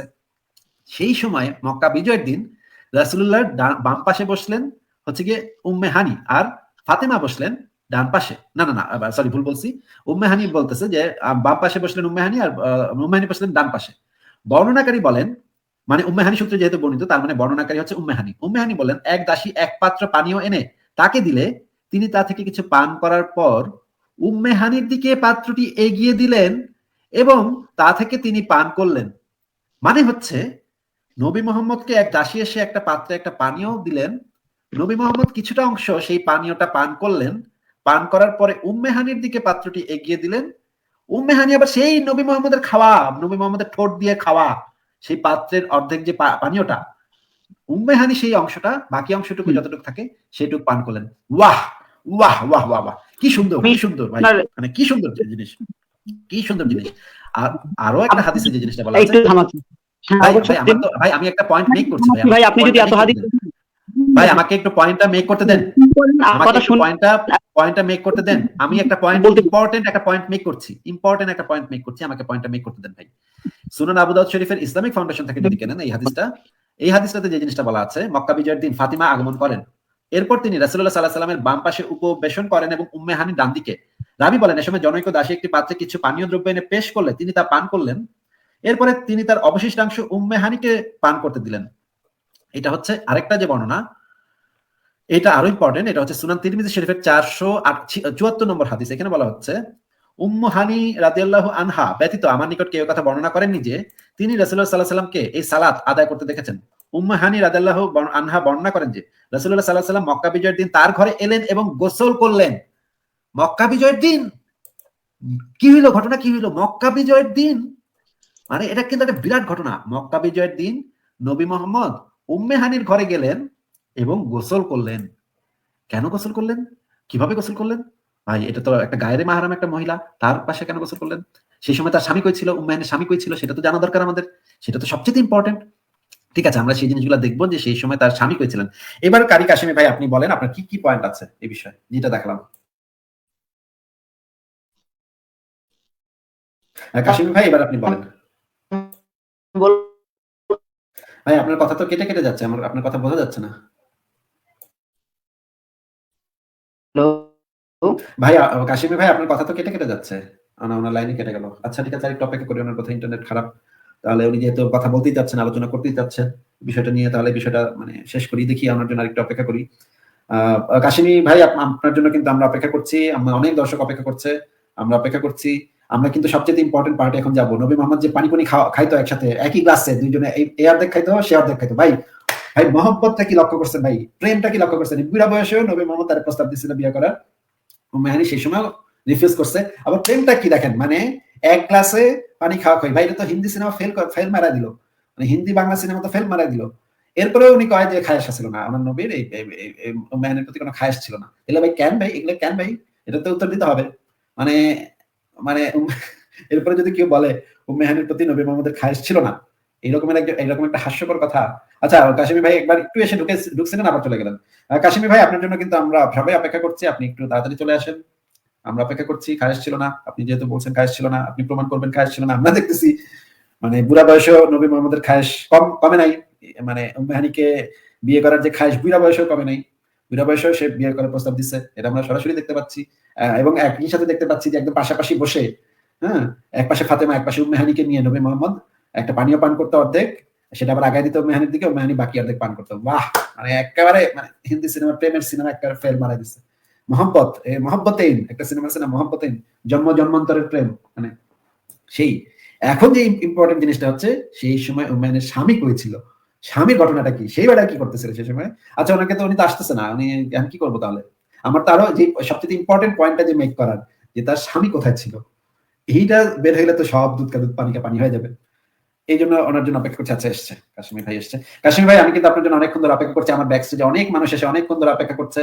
আমি কিন্তু আপনাকে একটু স্পেশাল সুবিধা দিচ্ছি, কারণ অনেক মানুষ এসে মানে যন্ত্রণা দিচ্ছে আমাকে, যে তারা চলে যাচ্ছে, গালিগালাজ করতেছে আমাকে, তাদেরকে যুক্ত না করে কেন আপনাকে এতক্ষণ রাখতেছি। শুনতে পাচ্ছেন ভাই? কাশিমি ভাই শুনতে পাচ্ছেন? না, উনি তো কথা বলছেন না। আমি আর কতক্ষণ অপেক্ষা করবো এই লোকের জন্য। আচ্ছা ভাই, তাহলে আপনাকে বিদায় জানাই ভাই। আমি তো অনেকক্ষণ আপনাকে তো চেষ্টা করেছি আপনার সাথে, আপনি তো, আপনার ইন্টারনেট ভালো না, আপনি তাহলে আরেকদিন যুক্ত হন। আমি তো আরেকটা পয়েন্ট মেক করার ছিল, সেটা হচ্ছে সেই সময়ে উম্মাহানির এই যে মেরাজের রাতে উম্মাহানের স্বামী কি বাসায় ছিল নাকি বাইরে ছিল, এইটাই হচ্ছে সবচাইতে ইম্পর্টেন্ট বিষয়। যদি সেই রাতে উম্মাহানির স্বামী বাইরে থেকে থাকে, তাহলে স্বামী বিদেশ, এবার মানে উম্মাহানের স্বামী বাইরে, তুমি মামা মোহাম্মদ, তুমি এই যে উম্মাহানের ঘরে কি করো তখন, কি ডিংডং চালাতে গেছো তুমি, তাই না? কি মানে করতে তুমি সেই সময়। অমিত ভাই চলে আসেন। অমিত ভাই থ্যাঙ্কস চলে আসার জন্য। নিরে ব্রেক আছে ভাই? হ্যাঁ হ্যাঁ, খুবই ভালো হয়, ঠিক আছে। ঘুরে আসি তাহলে। নিশ্চয়ই আছি ভাই, এই যে অবশ্যই। Kasimi, thank you. ওই যে কারি কাশিমি, উনি আসলে ওনাকে যুক্ত করে রাখেন, আমি আবার একটু পরে তাড়াতাড়ি চলে আসবো তাহলে, ঠিক আছে। আচ্ছা আছি ভাই, উনি ঠিক যদি আছে। কথা বলতে পারেন তাহলে দেখেন, আর যদি দেখেন যে নেট ভালো না, তাহলে ওনাকে বিদায় জানায় না, পরে আরেকদিন আসতে পারেন। ঠিক আছে আছি ভাই। ওকে। অমিত ভাই আপনি তো দেখলেন পুরো জিনিসটা, রেফারেন্স গুলো তো দেখলেন নাকি? হ্যাঁ, আমি একটু করে দেখছিলাম। মাঝখানে একটু করে দেখছিলাম। আর কাজ করছিলাম একটুখানি। হ্যাঁ, আছে ভাই, নিশ্চয়ই, ডেফিনিটলি যেটা যে পয়েন্টটা আপনি মেক করছিলেন, ডেফিনিটলি এটা যে পয়েন্ট, এটা তো একটা পয়েন্ট ছিলই। আর লেখাটা অবশ্যই আমি পড়েছিলাম আগেই। সেখানে তো পয়েন্ট তো মেক করাই আছে। সেখানে তো আর কোনো দ্বিমত থাকার কোনো জায়গা নেই, আসিফ ভাই। হ্যাঁ, উনি এসছেন আমাকে এটা নিয়ে দাঁত ভাঙা জবাব দিতে, কাশিমি ভাই এসছেন। ঠিক আছে, আবারও দেখবো না। আচ্ছা ঠিক আছে অমিত ভাই, আমি তাহলে একটু ঘুরে আসি। থ্যাংকস শিওর আপনার আসিফ জন্য। ভাই। Thank you so much Asif ভাই, যুক্ত করার জন্য। Thank you. ঠিক আছে, আসিফ ভাই এসেছেন। আদিকে আমাদের কাছে আমাদের সাথে আদিল কোয়াশমি ভাই যুক্ত হয়েছেন। শোনা যাচ্ছে আপনাকে? শুনতে পাচ্ছেন আমার কথা? জি ভাই, শুনতে পাচ্ছি। আমি আসিফ ভাই চলে গেল না আমি চলে গেলাম কিছু বুঝতে পারলাম না। না না, আমি ফেরত এসছি। আসিফ ভাই এসেছেন। হ্যাঁ হ্যাঁ, আপনাকে কাশিমি ভাই, আপনাকে যে রেফারেন্স গুলো দেখিয়েছি, আপনি কি দেখেছেন? হ্যাঁ, আপনি তো দেখিয়েছেন, কিন্তু আমার তো এখানে অনেক কথা ছিল, কিন্তু আপনি আমাকে সময় দিলেন না, আপনি বলে গেলেন। আপনাকে আমি সময় দিইনি অমিত ভাই, আপনাকে আমি সময় দিইনি বলে আপনার মনে হচ্ছে? না আসলে আদিল ভাই, যেটা সমস্যা হচ্ছে, আপনি যদি মাঝখানে কথা বলেন, তাহলে না আপনি শুনতে পারেন, না আমরা শুনতে পাবো। আমরাও কিন্তু, আমি যখন শুনছিলাম বাইরে থেকে বসে, হ্যাঁ তখন কিন্তু একটুখানি অসুবিধা হচ্ছিল শুনতে। হ্যাঁ? তো একটুখানি আপনাকে মন দিয়ে শুনতে হবে। ঠিক আছে? আরেকটা জিনিস খেয়াল রাখবেন, সেটা হচ্ছে যে একটু অনেস্টলি আলোচনা হ্যাঁ করতে অমিতা, হবে। আমি ঠিক আছে? আমি বলছিলাম, হ্যাঁ অমিতা, আমি বলছিলাম যে আসলে হচ্ছে আমার এখানে খুব তুফান ছিল, তো যার কারণে নেটটা সমস্যা। তো কখন আমি পরে বলি, কিন্তু সেটা আপনাদের ওখানে আগে শোনা যায়, হয়তো কোনো একটা আগে নেটের সময় পরে বলছি, সেটা ধীরে ধীরে চলে যাচ্ছে, এরকম হতে পারে। ঠিক আছে, আমি তাহলে বলছিলাম, একটা যাই কাজ হোক, করতে হবে। আমরা মূল তাহলে একটা কথায় কাজ চলে করতে যাই, হবে। ঠিক আছে, মূল কথায় চলে যাই। বুঝতে পেরেছি। হ্যাঁ তাহলে একটা কাজ করতে হবে, যেদিন নেটটা একটুখানি ঠিক থাকবে, সেদিনকে আসতে হবে। কিন্তু না, এখন ফাটাফাটি এখন হয়ে যাবে। বিজলি চলে এসছে, এখন কথা বলতে পারবো, কোনো সমস্যা নেই। আচ্ছা মাশাআল্লাহ, ঠিক আছে, আপনাকে অনেক perfect। ধন্যবাদ যে আপনার মানে ইলেকট্রিসিটি চলে এসেছে, খুবই ভালো কথা। তাহলে ভাই আমি যে আপনাকে যে শেষে যে রেফারেন্সগুলো দেখালাম, যে নবী মুহাম্মদের এক পাশে ফাতেমা বসছে, আরেক পাশে উম্মে হানি বসে, মক্কা বিজয়ের পরে পরে এক পাশে ফাতেমা, হ্যাঁ এক পাশে উম্মে হানি, এবং তারপর যে হ্যাঁ নবী যে এক পাত্রতে পানি অর্ধেক পান করে উম্মে হানির দিকে আগায় দিল, উম্মে হানি সেই হ্যাঁ পানিটা আবার বাকিটুক নবী মুহাম্মদের থুতু লাগানো, মানে ঠোঁট দেয়া, হ্যাঁ ঠোঁট দিয়ে যে হ্যাঁ পাত্রে পানি খেয়েছে নবী মুহাম্মদের থুতুওয়ালা পানি, মানে মহব্বতে সিনেমার যে একটা দৃশ্য আমরা এই হাদিস থেকে দেখতে পেলাম, যে যুগ যুগান্তরের মহব্বত দুজনের ভিতরে, একজন পানি খেয়ে আবার আগায় দিচ্ছে, সে আবার বাকিটুক পানিটা খাচ্ছে, পানিটা যাই হোক রওজা রওজা যাই হোক, এই যে মহব্বত যদি আমরা দেখলাম, এবং মক্কা বিজয়ের দিন যে নবী মুহাম্মদ উম্মে হানি ঘরে গেল, ঘরে গিয়ে গোসল করলো, এটাও আমরা দেখলাম। এই রেফারেন্সগুলোর ভিতরে কি আপনার কোনো আপত্তি আছে, কোনো পয়েন্ট আছে? হ্যাঁ, এখানে দেখুন, আপনি আমাকে এই কথাটা, এই আপনার যে পয়েন্টটা মেক করেছেন, এই পয়েন্টটা শুরুতে আপনাকে বলেছিলেন যে উম্মে হানির যখন উনি গিয়েছিলেন, তখন ওনার স্বামী কোথায় ছিল, তাই তো? ওনার যে হাজবেন্ড ছিলেন। সেটা হ্যাঁ আমরা পরে আলোচনা করবো একটু পরে। আপনাকে হ্যাঁ আমি যেটা জিজ্ঞেস করেছি, যে এই যে আপনি বলেছেন উম্মে হানির প্রতি নবীর কোনো খায়েশ ছিল না, আমি আপনাকে হ্যাঁ দেখিয়েছি যে মক্কা বিজয়ের পরে নবী মুহাম্মদ বৃদ্ধ বয়সে উম্মে হানিকে আবারও বিয়ের প্রস্তাব দিয়েছিলেন, সেই সময় হ্যাঁ উম্মে হানি সেই প্রস্তাবকে রিফিউজ করছে। এখন যেই মেয়েকে ছোটবেলায় একবার প্রস্তাব দিল, তখন তার বাবা রিফিউজ করে দিল, বুড়া বয়সে যখন নবী মুহাম্মদ ক্ষমতার মধ্যে হাতে আসলো, যখন সে একদম নবী হয়ে গেছে, তখন আবার যখন প্রস্তাব দিল, তখন উম্মে হানি না করেছে। ভাই এই যে ভাই এখন আপনি আছে ভাই আপনি কিন্তু তো খুব বড় মানুষ। তার হ্যাঁ ঘরে যে ভাই, তার ঘরে যে নবী মুহাম্মদ এক যাওয়া আসা মিনিট, করতো, নবী মুহাম্মদ যে তার ঘরে এক যাওয়া মিনিট, আসা করতো, এক মিনিট, এই সমস্ত এক জায়গা মিনিট, থেকে আমরা পরিষ্কার কি এটা বুঝতে পারি না যে উম্মে হানির প্রতি নবী মুহাম্মদের খায়েশ ছিল? খায়েশ না থাকলে এক কেন মিনিট, ওই বেটা এক মিনিট। বুড়া বয়সে আবারও কেন বিয়ের প্রস্তাব দিবে, বলেন। হ্যাঁ, 1 মিনিট। প্রথমত হচ্ছে ভাই দেখেন, আমি আপনার সাথে ওভাবে তর্কে কথা বলব না, কারণ এটা কোনোভাবে কোনো অপশন না বা কোনো কথাবার্তা না, বা আমি যোগ্যতা লেভেলে নেই আমি, ঠিক আছে? তারপর আপনার এখানে এসে কথা বলছি, আপনি আমাকে যেকোনো সময় বের করে দিতে পারেন, যেকোনো সময় যেকোনো কিছু করতে পারেন, ঠিক আছে? তো আমার কথা হচ্ছে সবচেয়ে ভালো হবে আপনি আমাকে একটা করে কথা বলবেন, আমি আপনাকে একটা করে জবাব দিব। এখন যেটা যদি আমার বিরুদ্ধে যাবে, যদি আপনার বিরুদ্ধে যাবে, যেটা সত্য সেটা আমরা সবাই শুনবো, ঠিক আছে? তো আপনি আমাকে যখন খায়েশের কথাটা বললেন, আমি যখন আপনাকে আটকালাম, সেই কথাটা হচ্ছে আপনি কি কোনো জায়গায় লেখা দেখাতে পারবেন যে নবী মুহাম্মদ উম্মানের প্রতি খায়েশ ছিল? ভাই এটা কি লেখা দেখাতে হবে? মানে হ্যাঁ, সিরিয়াসলি এখন আপনি কি এখন ফাইজলামি করছেন ভাই? না, ফাইজলামি করছেন ফাইজলামি আমাকে না, শেষ একদম চুপ করে ফাইজলামি না, বুঝছেন? চুপ করে শুনেন, চুপ করে আমাকে কথা শেষ করতে। মানে অমিত ভাই আপনাকে আমি বলি যে নবী মোহাম্মদ বাল্যকালে তার চাচাতো বোন মেহানিকে বিয়ে করার জন্য একটা চেষ্টা করলো, তার বাবার কাছে গিয়ে প্রস্তাব দিল। প্রস্তাব দেওয়ার পরে তার বাবা বলল যে না, আরেকজনের সাথে বিয়ে দিয়েছে। নবী মোহাম্মদ তখন আফসোস করে বলল, মানে হতাশ হয়ে বলল যে হে চাচা, আপনি আমার সাথে বিয়ে না দিলে বিয়ে ভাইয়ের সাথে বিয়ে দিয়ে দিলেন, তো গেল কাহিনী। তারপরে আমরা দেখতে পেলাম যে নবী মোহাম্মদ মেহান পাশে মাঝে মাঝে যেতেন, একটা মানে মিরাজের রাতে বর্ণনা তো পাওয়া যায়, মিরাজের রাতে গেলেন এবং সেই রাতে সেখানে বিশ্রাম নিলেন বা শুইলেন বা ঘুমাইলেন, যেটাই করলেন অনেকক্ষণ অনেক রাতে অনেকটা সময় সেখানে ছিলেন তিনি, ঠিক আছে? এবং পরে আমরা যেটা দেখতে পেলাম যে এরপরে নবী মোহাম্মদ যখন মক্কা বিজয় করলো, মক্কা বিজয় পরে এক পাশে ফাতিমাকে বসেছে, আরেক পাশে উম্মাহানিকে বসছে, মানে একটা পাত্র থেকে পানি নিয়ে অর্ধেকখানি খায়া তারপরে উম্মাহানিকে আগে দিয়েছে, উম্মাহানি আবার বাকিটুকু খাইছে। তারপরে মক্কা বিজয়ের দিন উম্মাহানি বাসায় গিয়ে গোসল করছে, গোসল করছে। কি কারণে গোসল করছে জানেন ভাই? আমরা জানি না, ঠিক আছে? এটা আমরা নাই বললাম কি হয়েছিল এখানে। তো তারপরে আবার দেখা গেল যে বুড়া বয়সে আবার নবী মোহাম্মদ এই বুড়া বয়সেও আবার উম্মাহানিকে প্রস্তাব দিল বিয়ে করার। উম্মাহানি তখন বলল যে আমি তখন বুড়া হয়ে গেছি, আমার তো বাচ্চা হয়ে গেছে, আমি বিয়ে করব না। আমি আপনার সে ম্যারিড? তখন তখন এই তো টুইস্ট ভাই, টুইস্ট এটা পরে আচ্ছা, পরে। আচ্ছা। তখন এই যে এতগুলা ঘটনা ঘটার পরেও কি এখানে লেখা থাকতে হবে যে নবী মোহাম্মদ বলেছেন উম্মাহানির প্রতি আমার খায়েশ ছিল? এটা লেখা থাকাটা জরুরি অমিত ভাই, আপনার কি মনে হয়? না, এটা সোজা মানে সোজা সাপটা বেশ ভালোই হয়েছে। এখান থেকে হ্যাঁ, ভাই, আমি কথা বলবো। মানে শুধুমাত্র অমিত ভাই, শুধুমাত্র যদি ফাইজলামি করার জন্য যদি তর্ক করতে আসে, ফাইজলামি করার জন্য যদি তর্ক করতে আসে, কোনো আমার কাছে কোনো রেফারেন্স নাই, আমার কাছে কোনো দলিল প্রমাণ নাই, আমি শুধু ফাইজলামি করার জন্য কথা বলবো আর মানে গাধার মতো কথা বলবো। এইরকম ঘটনা ঘটলে শুধুমাত্র এই ধরনের কথা বলা যায়। এটা কি অমিত ভাই লেখা থাকতে হবে? মনে করেন আমি একটা মেয়েকে মানে পছন্দ হয়েছে, তাকে আমি বিয়ে করতে চাইছি, একবার প্রস্তাব করছি, দুইবার প্রস্তাব করছি, আমার এটা কেবল আমার বলতে হবে যে তার প্রতি আমার খায়েশ আছে। বিয়ের প্রস্তাব দিচ্ছি তো বোঝা যায় যে তার প্রতি আমার খায়েশ আছে। দুইবার তিনবার এরকম যদি আমি বিয়ের প্রস্তাব দিই, তার মানে এটা যে তার প্রতি আমার খায়েশ আছে নাকি অমিত ভাই? অবশ্যই আছে। এটা বুঝে যাচ্ছে। এখানে এবার মুখ ফুটে বলা কি আছে? এটা বুঝে যাচ্ছে। মানে এগুলো কি পাগলের মতো কথা ভাই? মানে আমার খায়েশ আছে কি লেখা থাকতে হবে? এগুলো ফাইজলামির জন্য আসছি আমরা বসে এখানে। আমি বলবো কথা। আচ্ছা ঠিক আছে, আপনি বলেন আমাকে যে খায়েশ ছিল কি ছিল? হ্যাঁ, ভাই আমি আমার কথা একদম ক্লিয়ারলি ভাবে বলছি। প্রথমত হচ্ছে আপনি বলেছেন যে খায়েশের কথা, ভাই খায়েশ তখনই থাকে যখন সে জোয়ান থাকে, তার মধ্যে মানে একটা যৌবনের একটা ভাবসা থাকে। আপনার কথা মেনে নিলাম যে ছোট বাল্যকালে বা কৈশোরকালে তিনি তাকে পছন্দ করতেন, হ্যাঁ, সেই হিসাবে তিনি বিয়ের প্রস্তাব দিয়েছেন, কিন্তু সেটা কোনোভাবে হয়নি। আমার কথা শেষ করতে দেন। আমি আপনাকে বলছি ভুল কথা বলছেন। আপনি কে বলছেন যে শুধুমাত্র জওয়ানকালে খায়েশ থাকে? এটা কে বলছে? এই যে একটা তাহলে ভাই লাইক আছে, না, জোয়ান জোয়ান গোবিন্দকালে আপনি কি একটা ভাবের সাথে কি রাখতে পারবেন? একটু থামেন। না, না, একটু প্লিজ। হ্যাঁ। অমিত ভাই মানে হলিউডের একটা নায়িকা আছে মনিকা বেলুচি, হ্যাঁ? সেই মনিকা বেলুচি আমার খুবই পছন্দ, মানে অনেক আগে থেকে পছন্দ, হ্যাঁ? তো সে যখন ইয়াং ছিল তখন তার আমার পছন্দ, এখন তো বুড়া হয়ে গেছে, এখন মানে প্রায় 60 এর কাছাকাছি বয়স হয়ে গেছে, হ্যাঁ? এখনো তার আমার পছন্দ, ভালো লাগে। কি রকম সুন্দরী, হ্যাঁ? মানে এরকম সুন্দরী। ভাই বুড়া হয়ে গেলে খায়েশ থাকবে না? মানে বুড়া হয়ে গেলে খায়েশ থাকতে পারবে না তার প্রতি? এরকম উপর কথা আমি শুনি নাই। এগুলো কি কথা? আজি ভাই যখন হেমামালিনী তো আমাদের ইয়ে নয়, আমাদের জেনারেশন তো নয়। হেমামালিনী আমাদের বাবাদের জেনারেশনের একজন হার্ট থ্রব। তখন সেই সময় ড্রিম গার্ল বা এই ধরনের সিনেমা করে তিনি একজন হার্ট থ্রব। তো ওই জেনারেশনের মানুষরা, আমাদের বাবাদের জেনারেশনের মানুষরা আমাদের কাছে এখনো হেমামালিনী কিন্তু এই বয়সেও তিনি কিন্তু হার্ট থ্রব। মানে তিনি সত্যি একজন she is still dream girl for that generation. মানে তারা তাকে এখনো সেই ভাবেই তাকে দেখে। হ্যাঁ, সেই বাল্যকালের প্রেম, একটা ইয়ের অরিজিৎ গানও ছিল। ছোটবেলার প্রেম আমার মেরিয়ান কোথায় গিয়ে হারিয়ে। তো সেই জিনিসটা থাকি। সেটা এখানে এরকম কোনো ব্যাপার না। মানে যে বয়সকালে তাকে পেয়ে থাকবে, বয়স হয়ে দূর ইয়ে না। হ্যাঁ, এটা আমরা সেখানে আমরা এখানে আরেকটা জিনিস এখানে লেখা আছে যে এটা বাল্যকালের প্রেম বা প্রণয়। এটা শুধুমাত্র একটা মানে একটা অ্যাট্রাকশন এরকম কিছু দাবি করা হয়নি। সেখানে খুব মানে এই কারণেই সংশয় এটা খুব ভালোভাবেই এরকম মানে ওইখানেই লেখা আছে যে বাল্যকালের প্রেম, এটা ভালোবাসা, ভালোবাসা এরকম একটা জিনিস। সেখানে এরকম ভাবে ওই একটা সেক্সুয়াল অ্যাট্রাকশন বলে দাগিয়ে দেওয়া হয়নি। তো সেই জিনিসটা থাকে, সেটা যতদিন এটাকে অ্যাট্রাকশন সেই জিনিসটা থাকে, সেটা নিয়ে কোনো সমস্যা আসবে। মানে অমিত ভাই আমি বুঝলাম না, ওনারা যে কথা বলতে আসেন ওনাদের ভাই একটু মানে আইকিউটাও নাই, যে এটুকু বোঝার ইয়া নাই যে ছোটবেলা থেকে একটা মানুষের ভালো লাগে থাকে। তো মাধুরী দেখেন, হিন্দি সিনেমা মাধুরী তো কি ছোটবেলা থেকে দেখে আসতেছে, তাই না? সেই ছোটবেলা থেকে দেখে আসতেছে মাধুরীকে নাচতে, এবং মাধুরীকে তার এখন ভালো লাগে, কি সুন্দর এখন আছে। তারপর মনে করেন যে শ্রীদেবী মারা গেল, তাকে তো মানে মারা পর্যন্ত দেখছি কি পরিমাণ একদম পরীর মতো সুন্দরী, তাই না? রেখা এখন কত বছর বয়স হয়েছে তার? রেখা তো বয়স মনে হয় 70 এর মতো হবে নাকি? হ্যাঁ, অবশ্যই। কি রকমের মানে ইয়া আছে, মানে যে তাকে আমি যদিও এই যে রেখা বা শ্রীদেবী বা না ভাই, আপনার মতো বলিউড টলিউড বাদ দিলে ভাই আমি কথা বলতাম না, আপনার কথা বলার দরকার নেই, এখন আপনার প্রয়োজন নেই। আপনি যখন কথা বলতে দিব তখন বলবেন।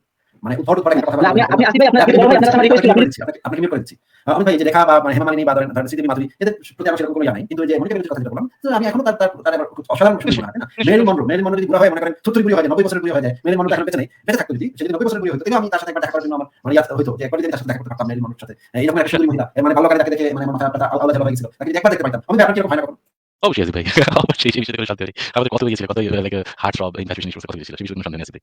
ভাই ওনারা কি বলে যে বুড়ি হয়ে গেলে আর মানে তাকে আর মাথার প্রতি প্রেমটা থাকবে না, তার প্রতি আমার প্রেম আছে, তার প্রতি প্রেমটা থাকবে না। কিন্তু আছে ভাই, যদি সেটা আমরা যদি ইগনোর করি, কিন্তু ফ্যাক্ট ইজ ফ্যাক্ট। তিনি যে তাকে প্রস্তাব দিয়েছিলেন, বিবাহের প্রস্তাব দিয়েছিলেন, সেটা ডকুমেন্টেড ফ্যাক্ট, তাই না? তো যদি অ্যাট্রাকশন নাই থাকবে, যদি সেই নাই থাকবে, তাহলে তিনি তাকে প্রস্তাব দিলেন কেন?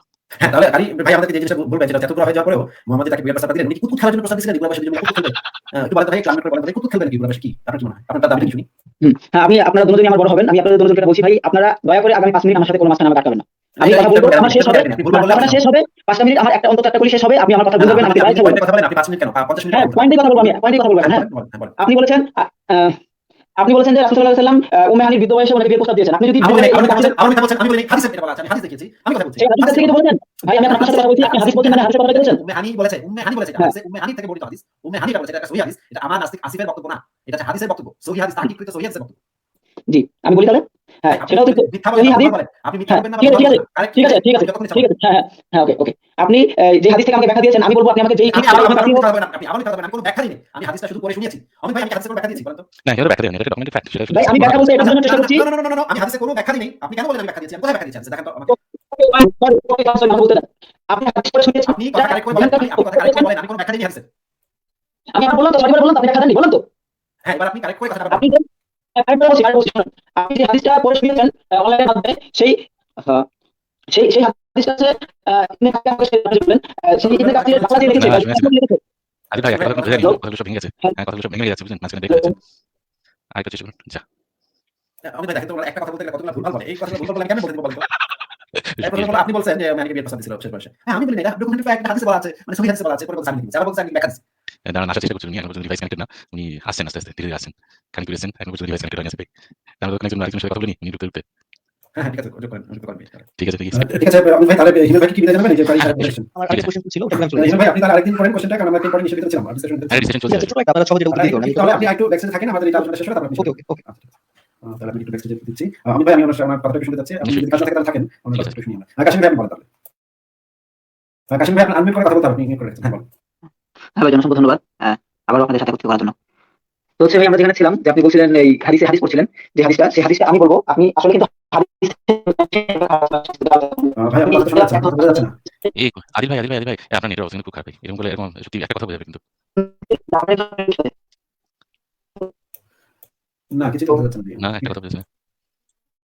কাশিম ভাই, আপনার ইন্টারনেটের অবস্থা খুবই বাজে, সে কারণে আপনার কথা তো কিছু বুঝতে পারছি না। আরে ইন্ডিয়াতে বসে ইন্টারনেটের অবস্থা বাজে হলে তো মুশকিল। এখানে তো ডেটা অলমোস্ট ফ্রি। আচ্ছা, কোথায় বসে আছেন? এরকম খারাপ অবস্থা কেন? আচ্ছা, আমাকে তাহলে উনি যেমন ইন্টারনেটটা খারাপ, আমি কয়েকটা জিনিস দেখা দিলে ওনার বলার মতো কোনো মাথায় মুখ থাকে না।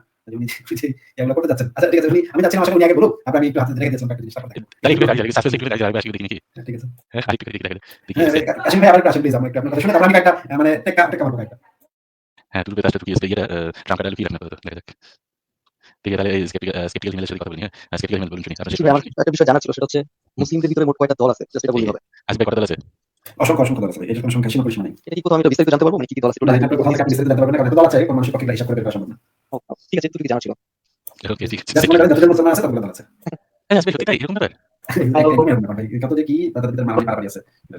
আচ্ছা, ঠিক আছে হিমেল ভাই, আজকে তাহলে বিদায় নিলাম। হ্যাঁ, ঠিক আছে, দেখি কথা বলতে পারি।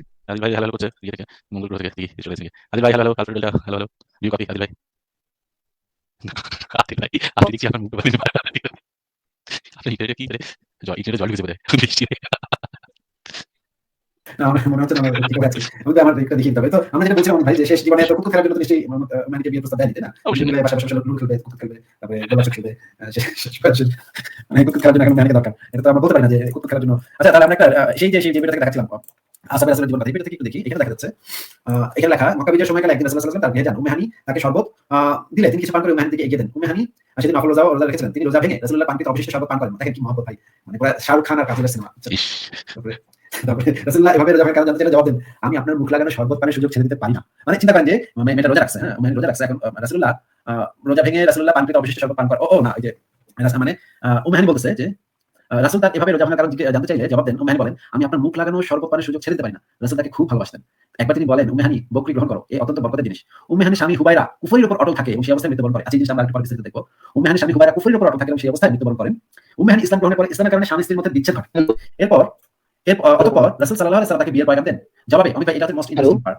কাশিম ভাই, আপনার কথা শোনা যাচ্ছে না, তো এই নামে একটু রেফারেন্স দেখাচ্ছি, আপনি একটু ধৈর্য ধরে রেফারেন্স দেখেন। হ্যাঁ, অনেকক্ষণ আপনার জন্য আমরা অপেক্ষা করেছি, অনেকক্ষণ আপনার চেষ্টা করেছি আপনার কথা শোনা। আপনার কথা শোনা যাচ্ছে না। হ্যালো, আমরা একটু রেফারেন্স দেখাচ্ছি ভাই, একটু রেফারেন্স দেখে নেন। হ্যাঁ, আগে দেখেন।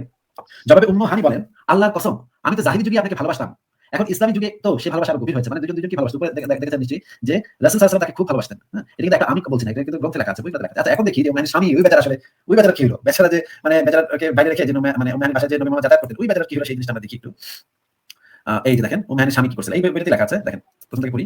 মক্কা বিজয়ের দিন উম্মে হানিকে ইতিহাসের দৃশ্য পড়ে দেখা যায়, তাকে কেন্দ্র করে বেশ কয়েকটি ঘটনার কথা সিরাত ও ইতিহাসের গ্রন্থে বর্ণিত হয়েছে। যেমন এই দিন তিনি ইসলাম গ্রহণ করেন এবং তার স্বামী মক্কা থেকে পালিয়ে নাজরানের দিকে চলে যান। দেখেন উম্মে হানির স্বামী মক্কা বিজয়ের দিন পালা গেছে, না মক্কা থেকে পালা গেছে। স্ত্রী উম্মে হানি ইসলাম গ্রহণের খবর শুনে তাকে তিরস্কার করে একটি কবিতা তিনি রচনা করেন। কবিতাটির কিছু অংশ সিরাতের বিভিন্ন গ্রন্থে দেখা যায়। নিম্নের চরণগুলো মক্কা থেকে পালিয়ে যাওয়ার কারণ শ্রীনিকট ব্যাখ্যা করেছেন। কারণগুলো কি এখানে লিখছেন, এই যে উম্মে স্বামী এটা লিখে চিঠি পাঠিয়েছিল উম্মের কাছে। তোমার জীবনের শপথ, আমি ভীরুতার কারণে হত্যার ভয়ে মুহাম্মদ ও তার সঙ্গীদেরকে পৃষ্ঠ প্রদর্শন করে পালিয়ে আসি। মানে উম্মে স্বামী ভয় পাচ্ছিল যে তাকে মেরে ফেলবে, নবী মুহাম্মদ তাকে হত্যা করবে, এই ভয়ে সে পালিয়ে গেছে। হ্যাঁ, এই ভয়ের কারণে সে পালিয়ে গেছে। যদি সে চিঠি লিখেছে কিন্তু ভয়ের কারণে পালায়নি, কিন্তু চিঠিতে কিন্তু লিখে দিয়েছে যে হত্যার ভয়ে কিন্তু আমি পালাইনি, পৃষ্ঠ প্রদর্শন করে পালিয়ে আসিনি। তবে আমি নিজের বিষয়ে গভীরভাবে চিন্তা করেছি, তাতে বুঝেছি এই যুদ্ধে আমার তীর ও তরবারি যথেষ্ট নয়।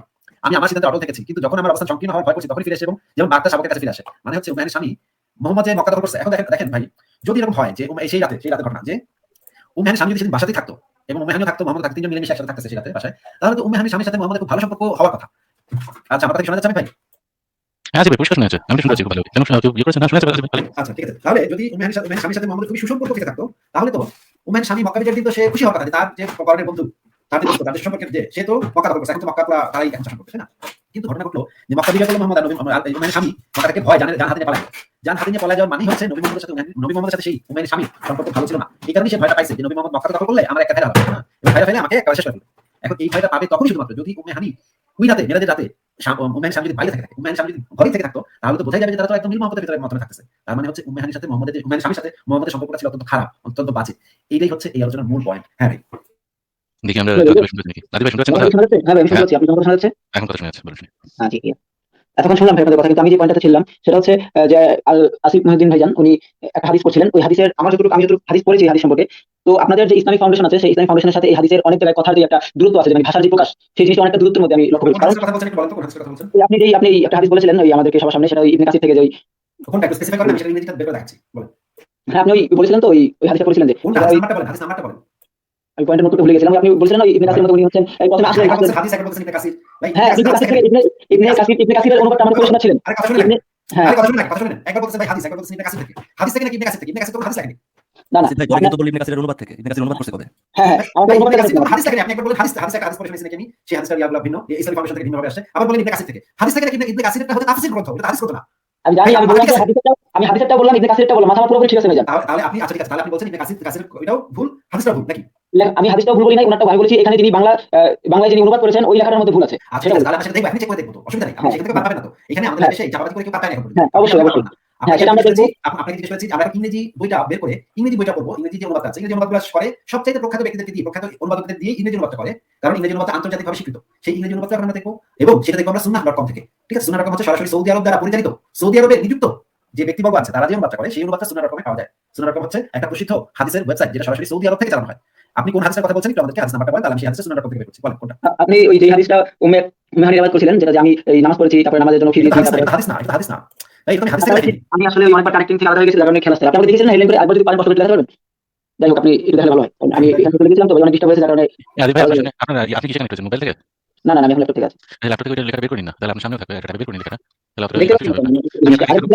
হ্যাঁ, লিংকটা আপনাকে দেবো, তাহলে বলছি লিংকটা আপনি দিলে আপনি আরেকটা ট্যাবে ওপেন করে দিতে পারতেন, তাহলে আমাদের এখান থেকে দেখানো সেটা অসুবিধা হতো না, মানে ওখানে দেখতে পেলেন আপনি অসুবিধা হতো না, তাহলে কনফিউশন হতো না। লেখাটা আছে আপনার কাছে? আচ্ছা, লেখাটার লিংক আমি এখানে দিয়ে দিচ্ছি। হ্যাঁ, এই যে দেখেন, আপনি কমেন্ট সেকশনে লেখাটার লিংকটা পেয়ে যাবেন। হ্যাঁ, বা প্রাইভেট চ্যাটে দিন না, আপনি প্রাইভেট চ্যাটে আচ্ছা ঠিক আছে, প্রাইভেট চ্যাটে দিন। সেটা দিয়ে দিচ্ছি। হ্যাঁ, আদিল কাশিম ভাই, আমি প্রাইভেট চ্যাটে লিংকটা দিয়ে দিচ্ছি, আপনি লিংকটা ওপেন করেন তো ভাই। আচ্ছা আমি চ্যাটে বেরোলাম একটুখানি, হ্যাঁ আমি পরে আবার দরকার আসবো, ঠিক আছে? ঠিক আছে ভাই, thank you. Thank you thank you. Kasim ভাই, আমি প্রাইভেট চ্যাটে এই যে এটা দিয়ে লিংকটা দিয়ে দিচ্ছি, আপনি একটু লেখাটা বের করেন। ভাই, আপনার কথা আবার কেটে কেটে আসতেছে। কাসিম সাহেব, আপনার কথা আবার কেটে কেটে আসতেছে। একটু নেটটা ঠিক করেন। কেমন ওকে ভাই, ধন্যবাদ আসার জন্য। মানে মানে এই মুমিন ভাইটা বলতেছিল যে নবীর খাস ছিল না মেন প্রতি, কিন্তু বারবার কেন ভাই এইভাবে বিয়ে দিচ্ছে জিনিসটা বোঝা যাচ্ছে না। কয়েকটা খায়েশ থাকলে মানে আপনার মানে বাচ্চা দুইটা হওয়ার পরেও বিয়ে করতেছে, যে হচ্ছে যে নবী নাকি ওই যে বয়স্ক সাউদা বয়স্ক হয়ে গেছিল, তার সাথে কিন্তু বেশি সময় কাটাতো না, আয়সার কাছে ঘুরে ফিরে আসতো।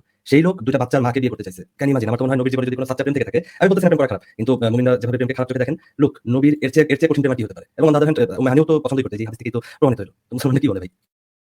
মানে আমাদের কথা ভাই, মানে আমি কিছু বুঝি না, আমরা কি বলতে চান, কি শুরুতে এসে বলেন যে আপনি আজকে একটা পোস্ট করছেন, আপনি এই যে মেহানির সাথে নাকি নবীর আছে নাকি ছোটবেলা বিয়ে প্রস্তাব ছিল, সব কিছু দেখাইলাম ভাই, মানতে এখন এসে মানে সেই একই দেখেন, সে কিন্তু সব মেনে পর্যন্ত আসছে, মানতে পর্যন্ত আসছে।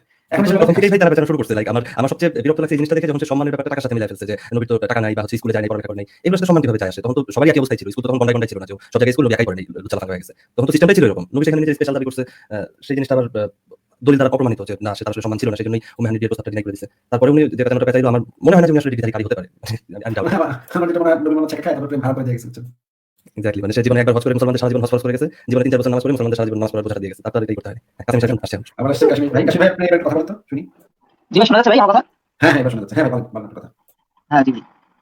জি ভাই, আপনি বলছিলেন যে মানে আপনার কথা ছিল, আপনার কথা এমন ছিল যে রাসূল সাল্লাল্লাহু আলাইহি সাল্লাম ওনার সাথে উনি কাশিম ভাই কথা বলে ফেলেন কেন? আপনাকে আমি একটা লিংক দিয়েছি প্রাইভেট চ্যাটে, হ্যাঁ? সেই লিংকটা খুলে হ্যাঁ। আমি কোন হাদিসটা অনুবাদে ভুল করছে সেই হাদিসটা আমাকে দেখাবেন যে এত নম্বর হাদিস যে আপনাকে প্রাইভেট চ্যাটে আমার লেখাটা লিংকটা আমি দিয়েছি। আমি খুলেছি খোলার পরই আমার নেটটা ডিস্টার্ব দিয়েছে, মানে খোলার পরে নেটটা ডিস্টার্ব দিয়েছে মানে হচ্ছে আপনাদের সাথে থেকে আমি আনকানেক্টিং হয়ে গেছি, ঠিক আছে? ডিসকানেক্ট হয়ে গেছে। ওটা ওই লিংকটা খোলার সাথে সাথে আমার এখান থেকে ডিসকানেক্ট হয়ে গেছে।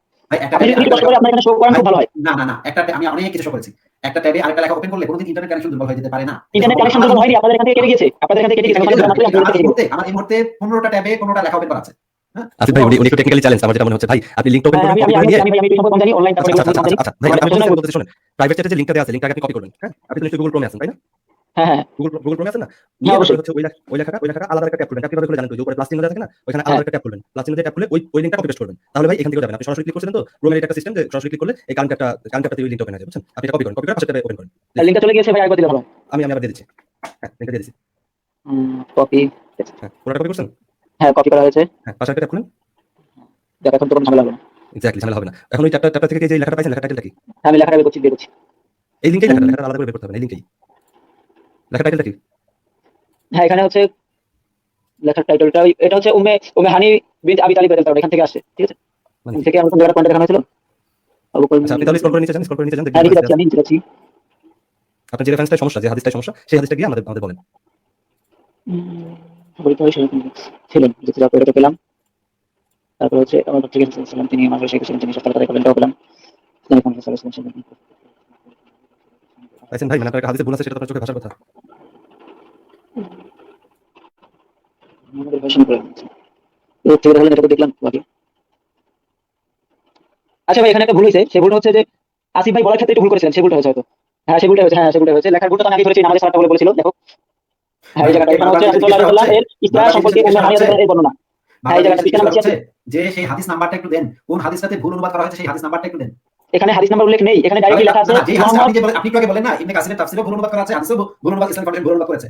এই যে প্রথমে আপনি হাদিসের নাম্বারটা দেন, এরপর আপনি ইবনে কাসিরের যে তাফসিরটা, সেই তাফসিরটা কোন জায়গা থেকে সেটা দিবেন। আমরা দুইটাই চেক করে দেখব যে এখানে ভুল অনুবাদ হয়েছে কিনা। এছাড়া আর কোনো বক্তব্য এই মুহূর্তে জানতে চাচ্ছি না। আর কোনো বক্তব্য যদি আপনি থাকে এখানে এসেছেন তো আপনার কথা শুনে নেন, কথা শুনে নেন আগে। আপনাকে যে জিনিসটা চেয়েছি, আপনি বলেছেন হাদিসে ভুল অনুবাদ করা হয়েছে, ইবনে কাসিরের তাফসিরে ভুল অনুবাদ করা হয়েছে, বাংলাদেশের ইসলামিক ফাউন্ডেশন ভুল অনুবাদ করেছে। সেই যে প্রথমে আপনি হাদিসের নাম্বারটা দিবেন, কোন হাদিসটাতে এই ভুল অনুবাদটা হয়েছে সেই হাদিসের নাম্বারটা দিবেন। যেহেতু আপনি হাদিসের নাম্বারটা মনে করতে পারছিলেন না, এর জন্য আপনাকে আমরা সেই লিংকটা দিয়ে দিয়েছি লেখাটা। এখন আপনি সেখান থেকে খুঁজে সেই হাদিসের নাম্বারটা দিবেন, নাম্বারটা আমরা ইংরেজি অনুবাদে চেক করব। শুরুতে আপনি সেই হাদিসটা দেন। অন্য কোনো কথা, অন্য কোথায় কি হয়েছে, আপনি আজকে কি দিয়ে ভাত খাইছেন, আলোচনাটা কোথায় শুরু হয়েছে, কোথায় শেষ হবে, উম্মে কবে মারা গেছে, কোনো কিছুই জানতে চাচ্ছি না। এই মুহূর্তে জানতে চাচ্ছি শুধুমাত্র সেই হ্যাঁ, এটাই জানতে চাচ্ছেন তো। আমি আপনাকে সোজা ভাষায় বলছি ভাই, আপনি আমাকে ইবনে কাসিরের কথা সর্বফাস বলেছেন, তারপর আপনি আমাকে সর্বফাস হাদিসটা দেখিয়েছেন। এখন আমি তো আপনার ওয়েবসাইটে সবসময় লেখাগুলো দেখি না, সেখানে আমি এখন আপনি কোথায় কি লিখেছেন, কোথা থেকে দেখিয়েছেন। তো আমি এটা জানি যে আপনি বলেছেন ইসলামিক ফাউন্ডেশনের একটা অনুবাদ বই, যেটা ওনারা প্রকাশ করেছেন। এখন আপনি যদি আমাকে দেখাতেন, আপনি আমাকে কি কি দেখে দুটি হাদিস দেখিয়েছেন এবং একটা তাফসীরের একটা লেখা আমাকে দেখিয়েছেন, ওখান থেকে যদি আপনি টাচ করে আমাকে যদি বের করে দেখাতেন, আমি আবার আপনাকে বলে দিতে পারতাম। এখন আমি তো এখানে না ভাই, আপনার পুরো সময় চলে যাবে। পুরো লেখাটার লিংক তো আমি আপনাকে দিয়ে দিয়েছি। সেই এখন আমাকে পুরো লিংকটাই দেখতে হবে, তাই না? পুরো লিংকটাই দেখতে হবে। তো আপনি যদি আপনার পয়েন্ট আপনি আমাকে বের করে দেখিয়েছেন, আপনি তাহলে কোনো সমস্যা হয়? আসেন ভাই, একটু ঠান্ডা হই। হ্যাঁ, কোন বিষয়ের হাদিস সেটা বলুন তো? এই লেখায় কি দেখাইছে? এই লেখাতেই? দাঁড়ান। সেই হাদিসের ভিতরে কি ছিল সেটা তো দেখেন। সেই হাদিসের ভিতরে এই কথাটা ছিল। আর তুমি বের করতে পারবে। হাদিসটা উনি আসিফ ভাই হাদিসটা এভাবে পড়ছিলেন যে হাদিস থেকে বলা হচ্ছিল। হ্যাঁ, উম্মে হানি থেকে কি বলা হয়েছে? হাদিসের ভিতরে কি আছে বলেন।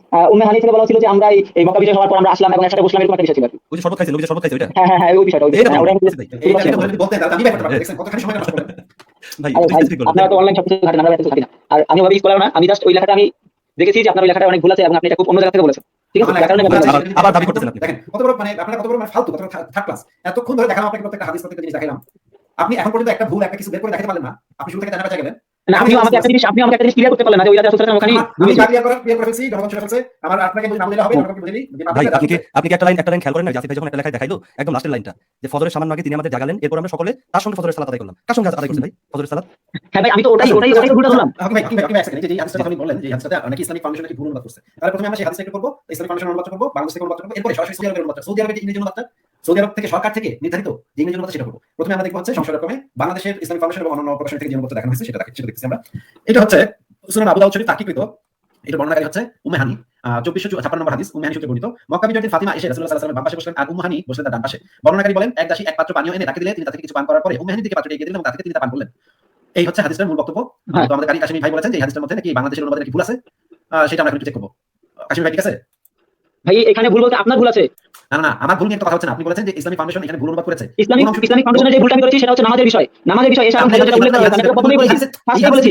আপনি এই হাদিসের কথা আমাকে বললেন, এই যে উম্মে হানি বর্ণিত, এই হাদিসের ভিতরে কোন জায়গায় ভুল আছে সেটা বলুন। আচ্ছা ভাই উনি মনে হয় বলতেছে আপনি পড়তে ভুল করছেন হাদিসটা। আচ্ছা এটা কোথায় ভুল করছিলেন সেটা বলুন তাহলে। আমি ভাই আসিফ ভাই আপনার সাথে কথা বলতে চাচ্ছি না, সেটা লজিক ভাই, আমরা লজিকের কথা বলি। জিজ্ঞেস করে নাই তো, জিজ্ঞেস করে ভাই, নাই, ভুলটা কই? ভুলটা কোথায়?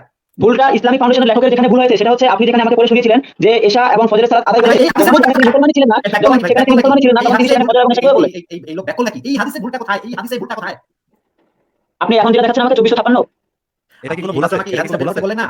হকি ভাই আমাকে মাত্র এই হাদিসটা বের করতে জি, বলুন না। জি, জি, এই হাদিসটা বের করতে কেন বলছে? এটা নাকি ভুল আছে? আমি নামাজের কথা বলেছি আর এখানে আপনি পড়তে ভুল করেছেন। এই হাদিসটা আপনি আমাকে বের করতে বলছেন একটু আগে? আচ্ছা, এখানে আপনি কি করতে ভুল করছে? কি করতে ভুল করছে? করতে ভুল করছে, কি করতে ভুল করছে? কোন মাঠটা?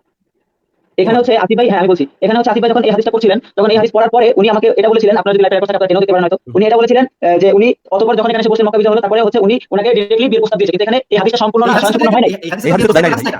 হ্যাঁ, বিয়ের প্রস্তাবের হাদিস আরেক জায়গাতে, সেটা তো আরেকটা হাদিস। আপনার সমস্যাটা কোন হাদিসে? আপনার সমস্যাটা কোন হাদিসে কাসমি সাহেব? আপনার সমস্যাটা কোন হাদিসে? এই হাদিসে না বিয়ের হাদিসে?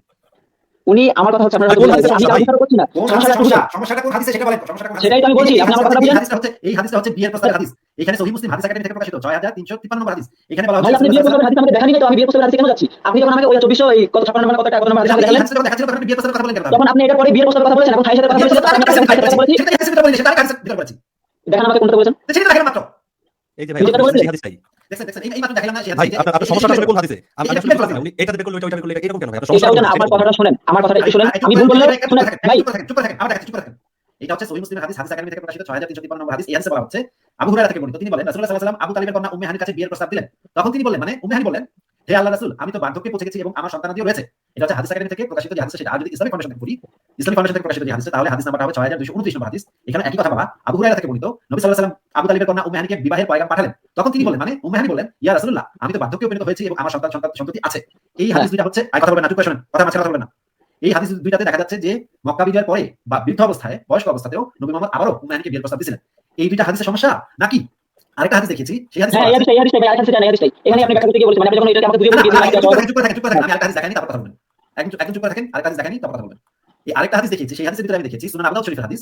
এখানে যে জিনিসটা বলা হয়েছে 2456 নম্বর হাদিস, এখানে বলা হচ্ছে উম্মে হানি সূত্রে বর্ণিত। এটা রাবি হচ্ছে উম্মে হানি, এটার রাবি হচ্ছে উম্মে হানি। তিনি বলেন মক্কা বিজয়ের দিন ফাতিমা এসে রাসূলুল্লাহ সাল্লাল্লাহু আলাইহি ওয়াসাল্লামের বাম পাশে বসলেন আর উম্মে হানি বসলেন তার ডান পাশে। বর্ণনাকারী বলেন, এক দাসী এক পাত্র পানি এনে তাকে দিলে তিনি তা থেকে কিছু পান করার পর উম্মে হানির দিকে পাত্রটি এগিয়ে দিলেন এবং তখন তা থেকে পান করলেন, মানে উম্মে হানি সেই বাকি অংশটুকু পান করলেন। এই যে দুইটা ঘটনার তিনটা হাদিস দেখাইলাম আমি। এখন আপনি বলেন কোন হাদিসে আমি ভুল পড়েছি বা ভুল অনুবাদ করেছে ইসলামিক ফাউন্ডেশন, কোনটাতে বলেন? এখন আমি বলছি, আপনি আমাকে মোট 3টা হাদিস দেখালেন তো। হ্যালো, শোনা যাচ্ছে? আপনি বলে যান। হ্যাঁ, 3টা হাদিসের মধ্যে আপনি দুটো হাদিস যেভাবে আছে, শেষের যে দুটো আমাকে দেখালেন কেবল যেভাবে আছে সহিহ আছে সেভাবে আমাকে বলেছেন। আর প্রথম যে হাদিসটা আমাকে বলেছিলেন সেই হাদিসটাতে আমি ইসলামিক ফাউন্ডেশনের ভুলটা ধরেছি। আর এখানে আপনি এই এখন বর্তমানে সেটা কোন হাদিস? সেটা কোন হাদিস? ইসলামিক ফাউন্ডেশন ভুলটা ধরেছেন, সেটা কোন হাদিস? সেটা হচ্ছে ইসলামিক ফাউন্ডেশন থেকে লেখা হয়েছে যে উম্মে হানি যেদিন মেরাজের রাতে উম্মে হানি ছিল। আরেক ঘটনা এইখানে, এই যে তিনটা ঘটনা বললাম, এই তিনটার ভিতরে কোন জায়গাতে ভুল আছে? আমি ভুল করেছি অথবা ইসলামিক ফাউন্ডেশন ভুল করেছে? আচ্ছা, এই তিনটার মধ্যে আচ্ছা এখন ক্লিয়ার আপনি ধমকাচ্ছেন কেন? দেখছেন ভাই কি রকম টানা দেখছেন ভাই, কত গাধা বাচ্চা কথা। মানে উনি স্পেসিফিক হাদিসটাই বলতে পারতেছেন না। আপনি ভাই বলেন সরি, মানে উনি স্পেসিফিক হাদিসটাই বলতে পারতেছেন, এটা দেখাইলে ওইটা দেখাইলে, এটা ভাই আমরা তো মানুষ, আমাদের তো একটু ধৈর্য ভাব বলে কিছু একটা আছে, তাই না? মানে কিভাবে চাপাবাজি করতেছে, কিভাবে টানা পাচ্ছে, কিভাবে মিথ্যা কথা বলতেছে। এই মানে আমি বারবার বলতেছি যে এই তিনটা হাদিস যে দেখাইলাম, এই তিনটা হাদিসের মধ্যে কোথায় ইসলামিক ফাউন্ডেশন কি কথা ভুল করছে নাকি আমি পড়তে ভুল করছি, আমি ভুলভাবে ব্যাখ্যা করছি, সেইটা কোথায় আছে? এরপর আবার সেটা লাগা আর দেখেন না এখানে ওইখানে ভুল করছে। ওইটা এখন জিজ্ঞেস, ওইটা একটু পরে বের করব, আমি ওইটা বের করব একটু পরে। আপাতত এই তিনটা হাদিসের মধ্যে কোথায় ভুল আছে, ইসলামিক ফাউন্ডেশন ভুল করছে নাকি আমি ভুলভাবে বলছি, সেটা জিজ্ঞেস করছি। দেখছেন আপনি কিভাবে মিথ্যা কথা বলতেছেন মুখের উপরে। মানে উনি বারবার এই তিনটা জিনিসের মধ্যে গোলমাল লাগাই দিতেছিল, মানে আমাদের কনফিউজ করে দিচ্ছিল। উনি নিজেও ওনার এই যে বিয়ের প্রপোজালের হাদিস দেখাইলে, না এটা না, ওনার দেখাইতে হবে যে খাইছিল, শরবত খাইছিল, শরবত দেখাইলে বিয়ের প্রপোজাল। যখন দুইটাই দেখাইতেছি তখন বলতেছে না, ওই যে এশার নামাজ থেকে ফজরের নামাজ পর্যন্ত কেমনে থাকলো, তখন তো নামাজ নাজিল হয় নাই, তখন তো ইসলামী ছিল না, হ্যাঁ অন্য জায়গায় দিতেছে। ওইটা তো যাবো তো আমরা। আপনি প্রথমে বলতেছেন যে হাদিসের ভুল, আপনি যদি হাদিস থেকে থাকেন আমি জানি না, আপনি যদি মানে হাদিসের ভুল ধরেন তাহলে হাদিসের ভুলটা শেষ করি, তারপর আমরা লজিকে যাই যে ঠিক আছে নবী কিভাবে আসলে এশার নামাজ থেকে ফজরের নামাজ হলো, এটা অন্য আলোচনা। আপনি স্টেট এর মুখের উপর বলতেছেন যে আমরা হাদিস ভুলভাবে করতেছি। ভাই আমাদের সবচেয়ে স্ট্রং জায়গাটাই হচ্ছে এটা যে আমরা কোনো রেফারেন্স না থাকলে সে ব্যাপারে কথাই বলি না। আপনি মুখের উপর বলতেছেন যে আমরা হাদিস ভুল দেখাইতেছি, ভুল বুঝতেছি, ভুল শোনাইতেছি। এই এলিগেশনগুলো তো ভাই এমনি ছাড় দেওয়া হবে না, মানা হবে না। আবার যুক্ত করতেছি, আবার আমি প্রশ্ন করে দিচ্ছি যে এই যে তিনটা হাদিস দেখাইলাম, এই তিনটা হাদিসের মধ্যে আবার বলতেছি, এই তিনটা হাদিসের মধ্যে কোথাও কি ইসলামিক ফাউন্ডেশনের কোনো ভুল করছে নাকি আমি কোনো ভুল করছি? এই তিনটা হাদিসের মধ্যে এরকম কিছু আছে নাকি? আবার যুক্ত করছি, কাশিমি ভাই আপনাকে জিজ্ঞেস করছি, যেটা শুধুমাত্র সেইটুকুর উত্তর দিবেন, বাদ বাকি জিনিস আমরা পরে দেখবো। আমি আপাতত এই তিনটা হাদিস, যে তিনটা হাদিস দেখাইছি, এই তিনটা হাদিসের মধ্যে ইসলামিক ফাউন্ডেশন কোনো ভুল করছে কিনা বা আমি কোনো ভুল করছি কিনা সেটা বলেন। না আমি বলছি যে এই যে তিনটা হাদিস দেখালেন এখানে কোনো ভুল নেই, তবে আপনার বলাই ভুল আছে। আপনি আমাকে এই হাদিস বের করতে বলছিলেন কেন? আমি ভুলে এই হাদিসটা ভুলের কথা বলেছি, কিন্তু আমি আপনাকে সবার শুরুতেই বলেছিলাম ওইটাতে। ওইটাই তো আমি আলোচনা করে ফেলেছিলাম, বলেছি আপনাকে। আচ্ছা বলেছি আপনাকে, ঠিক আছে, এখন তো আমি বলি। ভাই কথা শর্ট করি। আপনি এই মাত্র বললেন যে হাদিসের কোনো ভুল নাই, আসিফ ভাই নাকি বলাই ভুল করছে। আচ্ছা এখন সরাসরি কি ভুল করছে বলাই? এই তিনটা হাদিসের ক্ষেত্রে আমি কথা বলা ভুল করেছি। এক্স্যাক্টলি এই তিনটা হাদিসের ক্ষেত্রে। এই তিনটা হাদিসের ক্ষেত্রে আপনি তো ভুল কোথায় করেছেন সেটা আমাকে জিজ্ঞেস করছেন। সেটা হচ্ছে আপনি এই তিনটা হাদিসের মধ্যে এই এখন কোনটা বের করানো আছে, এক মিনিট আমি বলছি। আপনি ওই 2400 কত নম্বর হাদিসটা বের করেন কষ্ট করে দয়া করে। আচ্ছা আপনি আমাকে দেখাবেন কত আছে ভুল করেছি, আবার শুনেন আপনি দেখাবেন যে আমি কোথায় বলতে ভুল করেছি সেটা দেখেন। হ্যাঁ সেটাই দেখাচ্ছি। আপনি যে হাদিসটা পড়েছেন সেই হাদিসটা সম্পূর্ণ ঠিক আছে, আপনার বলা এতটুকু ভুল আছে যে আপনার এখানে সম্পূর্ণ হাদিসটা নেই, হাদিসটা শুধুমাত্র এতটুকুই লেখা আছে এখানে। হাদিসটা হবে আমি পড়তে ভুল করেছি কোন অংশটুকু সেটা বলেন। পড়তে ভুল করেছেন না এখানে আপনি যতটুকু আছে ততটুকু আপনি বলেছেন, এখানে যতটুকু ভাই আছে ততটুকু আপনি আপনি বলেছেন। একটু আগে কথা কেন বলছেন যে আসিফ ভাই করতে ভুল করছে? করতে ভুল এক সেকেন্ডের ভিতরে কথা বলতে ভাই ভাই ভাই ভাই এখানে করতে ভুল বলা হচ্ছে যে এখানে ফুল হাদিসটা নেই। ভাই সেটা তো বলবেন যে ফুল হাদিস নাই। এটা আমার ভুল কোথায়? আমার কথা আমার ভুল কোথায় সেটা? সরি সরি আমি এখানে আসলে আমি আসলে অনেক নেট ডিসকানেক্ট হচ্ছিল, আমি কোনো মানুষকে এখন ঠিক আছে, এখন ঠিক আছে। শুনে আসিফ মহিউদ্দিন ভুল করা আর এখানে পুরো হাদিসটা না থাকা এটা তো এক কথা না। হ্যাঁ এখন ঠিক আছে, এখন ঠিক আছে, এখন সবকিছু জায়গা মতো এসেছে, আমি একদম মরে আছি এখন বলে। তখন ওই একবার কারেন্ট চলে গেছিল, ভাই নেট কানেকশন ইয়ে ছিল, ভাই আসলে মাথাটা আউলে গেছে আসলে। ভাই আমার কিছু আপনার মুড খারাপ, এটা কারণে কোনো ইচ্ছা নাই। না না না আসলে হচ্ছে ভাই নেট ডিসকানেক্ট থাকলে অনেক সময় কথাগুলো হারিয়ে ফেলি ভাই, ঠিক আছে ভুল স্বীকার করতে কোনো সমস্যা। আমি পড়তে ভুল করেছি। এই কোন লাইনটা যদি একটা হাদিসের ভিতরে এক লাইন থাকে তাহলে আমি সেটাই পড়বো। যদি সেটা না থাকে তাহলে আমি তো না থাকলে সেটাই পড়বো, আমি যেটা আছে সেটাই পড়বো। আমি ভুল করেছি মানে আসিফ মহিউদ্দিন ভুল করেছে সেই অংশটুকু বের করে দেখান আমাকে। এখানে যদি হাদিসের আমি বলি তো আপনি ভুল করেননি, সেটা বলে দিয়েছি, আসলে আমার আমি মিস্টেক ছিল। কথা শুনেন তাহলে আপনি বলেন যে আপনি আসিফ ভাই আপনি কোনো হাদিস পড়তে কোনো ভুল করেন এটা বলেন। হ্যাঁ আপনি আসিফ ভাই কোন হাদিস করতে ভুল করেননি, কিন্তু ফার্স্টে আপনি ওটা তো একবার গিয়েছেন, পরে বলবেন। এখন যে কথাগুলো হচ্ছে এখানে ফুল হাদিসটা নেই এর মধ্যে, বিয়ের সম্বন্ধে ফুল হাদিসটা এখানে উল্লেখ করা নেই, আপনি ভুল করেননি, ঠিক আছে আপনি ভুল করেননি। ফুল হাদিস আরো অংশ বিশেষ থাকতে পারে, হাদিসের অনেকগুলো অংশ থাকতে পারে, কিন্তু যেটুকু আছে সেটুকু আমি কারেক্ট করেছি নাকি? হ্যাঁ হ্যাঁ একদম 100% যতটুকু আছে ততটুকু বলেছেন, কিন্তু এখানে ইসলামিক ফাউন্ডেশন যে হাদিস আপনি উল্লেখ করেছেন সেখানে ফুল হাদিসটা নেই। এই যে 200 এটা কোনটা কোনটা ভিডিও দিতে আপনি তো আগে বলেছিলেন যে আমার ইসলামিক ফাউন্ডেশন অনুবাদটা ভুল করেছে, তাহলে আপনি ফুল হাদিসের নাম্বারটা আমাকে একটু দিয়ে দিতে ভাই। হ্যাঁ আপনি এই এখন যে হাদিসটা বের করেছেন এই হাদিসটা পরে আরেকটা হাদিস দেখেছেন বিয়ের কথা, যে উম্মে হানি বলেছে আমি এখন বার্ধক্য বয়সে গেছি, আমার এতিম বাচ্চা আছে, এই হাদিসটা ফুল ভাবে নেই। তাহলে ফুল ভাবে যে হাদিসের ভিতরে আছে সেই হাদিস নাম্বারটা একটু আমাদেরকে দয়া করে আপনার পায়ে ধরি ভাই, দয়া করে আমার কথাটা শুনে সেই অনুসারে উত্তর দেন। ফুল হাদিসের নাম্বারটা আমাদেরকে একটু দয়া করে দেন ভাই। জি নাম্বার হচ্ছে আপনি ওই হাদিসটা জানেন কষ্ট করে, আবার কোন হাদিস জানতে কষ্ট করে? মানে ওই যেটা উম্মে হানি নিজে থেকে বলছিলেন যে আমি বার্ধক্য বয়সে চলে গেছি, না এই হাদিসটা আপনি তো ফুল হাদিসটা করেছেন যেহেতু সেই কারণে আপনি বলতে পারছেন যে এইখানে ফুল হাদিসটা নাই। আপনি যদি হাদিসটা না পড়ে থাকেন তাহলে বলতে পারার কথা না। আপনি যে ফুল হাদিসটা করেছেন সেটা সেই হাদিসের নাম্বারটা আমাদেরকে একটু দয়া করে ভাই। অবশ্যই অবশ্যই ভাই, আমি কোনো ইংরেজি ওয়েবসাইট বা কোনো ইসলামিক ফাউন্ডেশন পড়ি না, আমার সাথে আমাদের সরাসরি হাদিসের কিতাব আছে, তো আমি এখন বের করতে গেলে সময় লাগবে, একটু বের করেন তাহলে হাদিসের নাম্বার থেকে আমি হাদিসের বিষয় বের করব। ডিরেক্ট নাজিল হইছে। ভাই হাদিসের ডিরেক্ট না, আমার কাছে আছে। হাদিসের নাম্বারটা দেখে নাম্বারটা তো বলতে তো ভাই কোনো সমস্যা নাই, নাম্বারটা বলেন। আরে ভাই কথাটা শুনবেন, আপনি হাদিসটা বের করেন, হাদিসের নাম্বারটা আমি দেখে আমি কিতাব থেকে বের করব। হাদিস আপনি যে বলছেন আমার কথা দিবেন। আপনি যে ফুল হাদিসটা পড়েছেন সেই ফুল হাদিসটার নাম্বারটা কোন গ্রন্থ থেকে পড়েছেন এবং সেটা নাম্বার আপনি যেটা দাবি করছেন আপনি সেটা রেফারেন্স দিবেন। আমি কেন কিছু বলবো? আপনি ফুল হাদিসটার নাম্বারটা দিবেন, যেখানে ফুল হাদিসটা পাবো। ভাই কিতাব তো আর মনে করেন যে আমার কাছে নাম্বার ভাবে নোট করা নেই না, আমি তো এটা আপনাকে নোট করে নিই। আমি তো আপনাকে কতগুলো রেফারেন্স দেখাইলাম আর আপনি বলতেছেন আমার কাছে কোনো রেফারেন্স নাই, কোনো দলিল নেই। না না না আমার কাছে রেফারেন্স আছে, কিন্তু আমার কাছে এখন রেফারেন্স হতে সরাসরি কিতাব করতে হবে, আপনি যে সরাসরি কিতাব করতে হবে। এখানে ফুল হাদিসটা নাই, তাহলে আপনি তো আপনার বক্তব্যের সপক্ষে দলিল পেশ করতে পারছেন না তো। হ্যাঁ আমার কাছে ফুল হাদিসটার ওই আপনার হাদিস নাম্বারটা নেই, হাদিস নাম্বারটা বের করতে হলে আপনার ওই নাম্বার অনুযায়ী আমার কিতাব বের করতে হবে, ওই নাম্বারটা আমি সরাসরি করতে পারবো, সেটা আপনি দিচ্ছেন না, কিন্তু হাদিসের পুরো তর্জমাটা আমার কাছে আছে। বের করেন আপনি, তাহলে তর্জমা আছে বের করেন আপনি। হ্যাঁ তর্জমাটা আমি আপনাকে বলছি। হ্যাঁ না আপনি আমাকে নাম্বারটা বলবেন, আমরা চেক করব। আপনি বললে আপনার কথা আমরা বিশ্বাস করব না। আমরা সেই নাম্বারটা বের করে দেখব যে সেই নাম্বারে কি হাদিস আছে, সেই ফুল ব্যাপারটা আমরা এই স্ক্রিনে আনবো, স্ক্রিনে এনে দেখব সেই নাম্বারটা বলেন, সেই হাদিসের নাম্বারটা। হ্যাঁ বলছি আপনাকে বের করে নিচ্ছি, কিতাব থেকে বের করে নিচ্ছি। মাথা ঠান্ডা রাখা কি কঠিন ভাই, মানে প্রচন্ড কঠিন ভাই, প্রচন্ড কঠিন। আচ্ছা আপনি ক্যামেরা অন করে কিতাবটা বের করে দেখান আমাকে। কাশিম ভাই আপনি ক্যামেরা অন করে কিতাবটা বের করে দেখান, আমি নিজে নাম্বার দেখে নিচ্ছি। উনি কিতাবটা সনদ বেশি পাবেন, বুঝছেন? আপনি কিতাবটা বের করলে বড় 3-4টা সনদ বেশি পাবেন, মথনের জায়গায় কোনো চেঞ্জ পাবেন না। আর ফুল হাদিস বলে এই বক্তব্যটা কিভাবে পরিবর্তন হয়ে যায় সেটা আমি একটু দেখি, নাকি এই বক্তব্য এরকমই থাকে দেখি আমরা।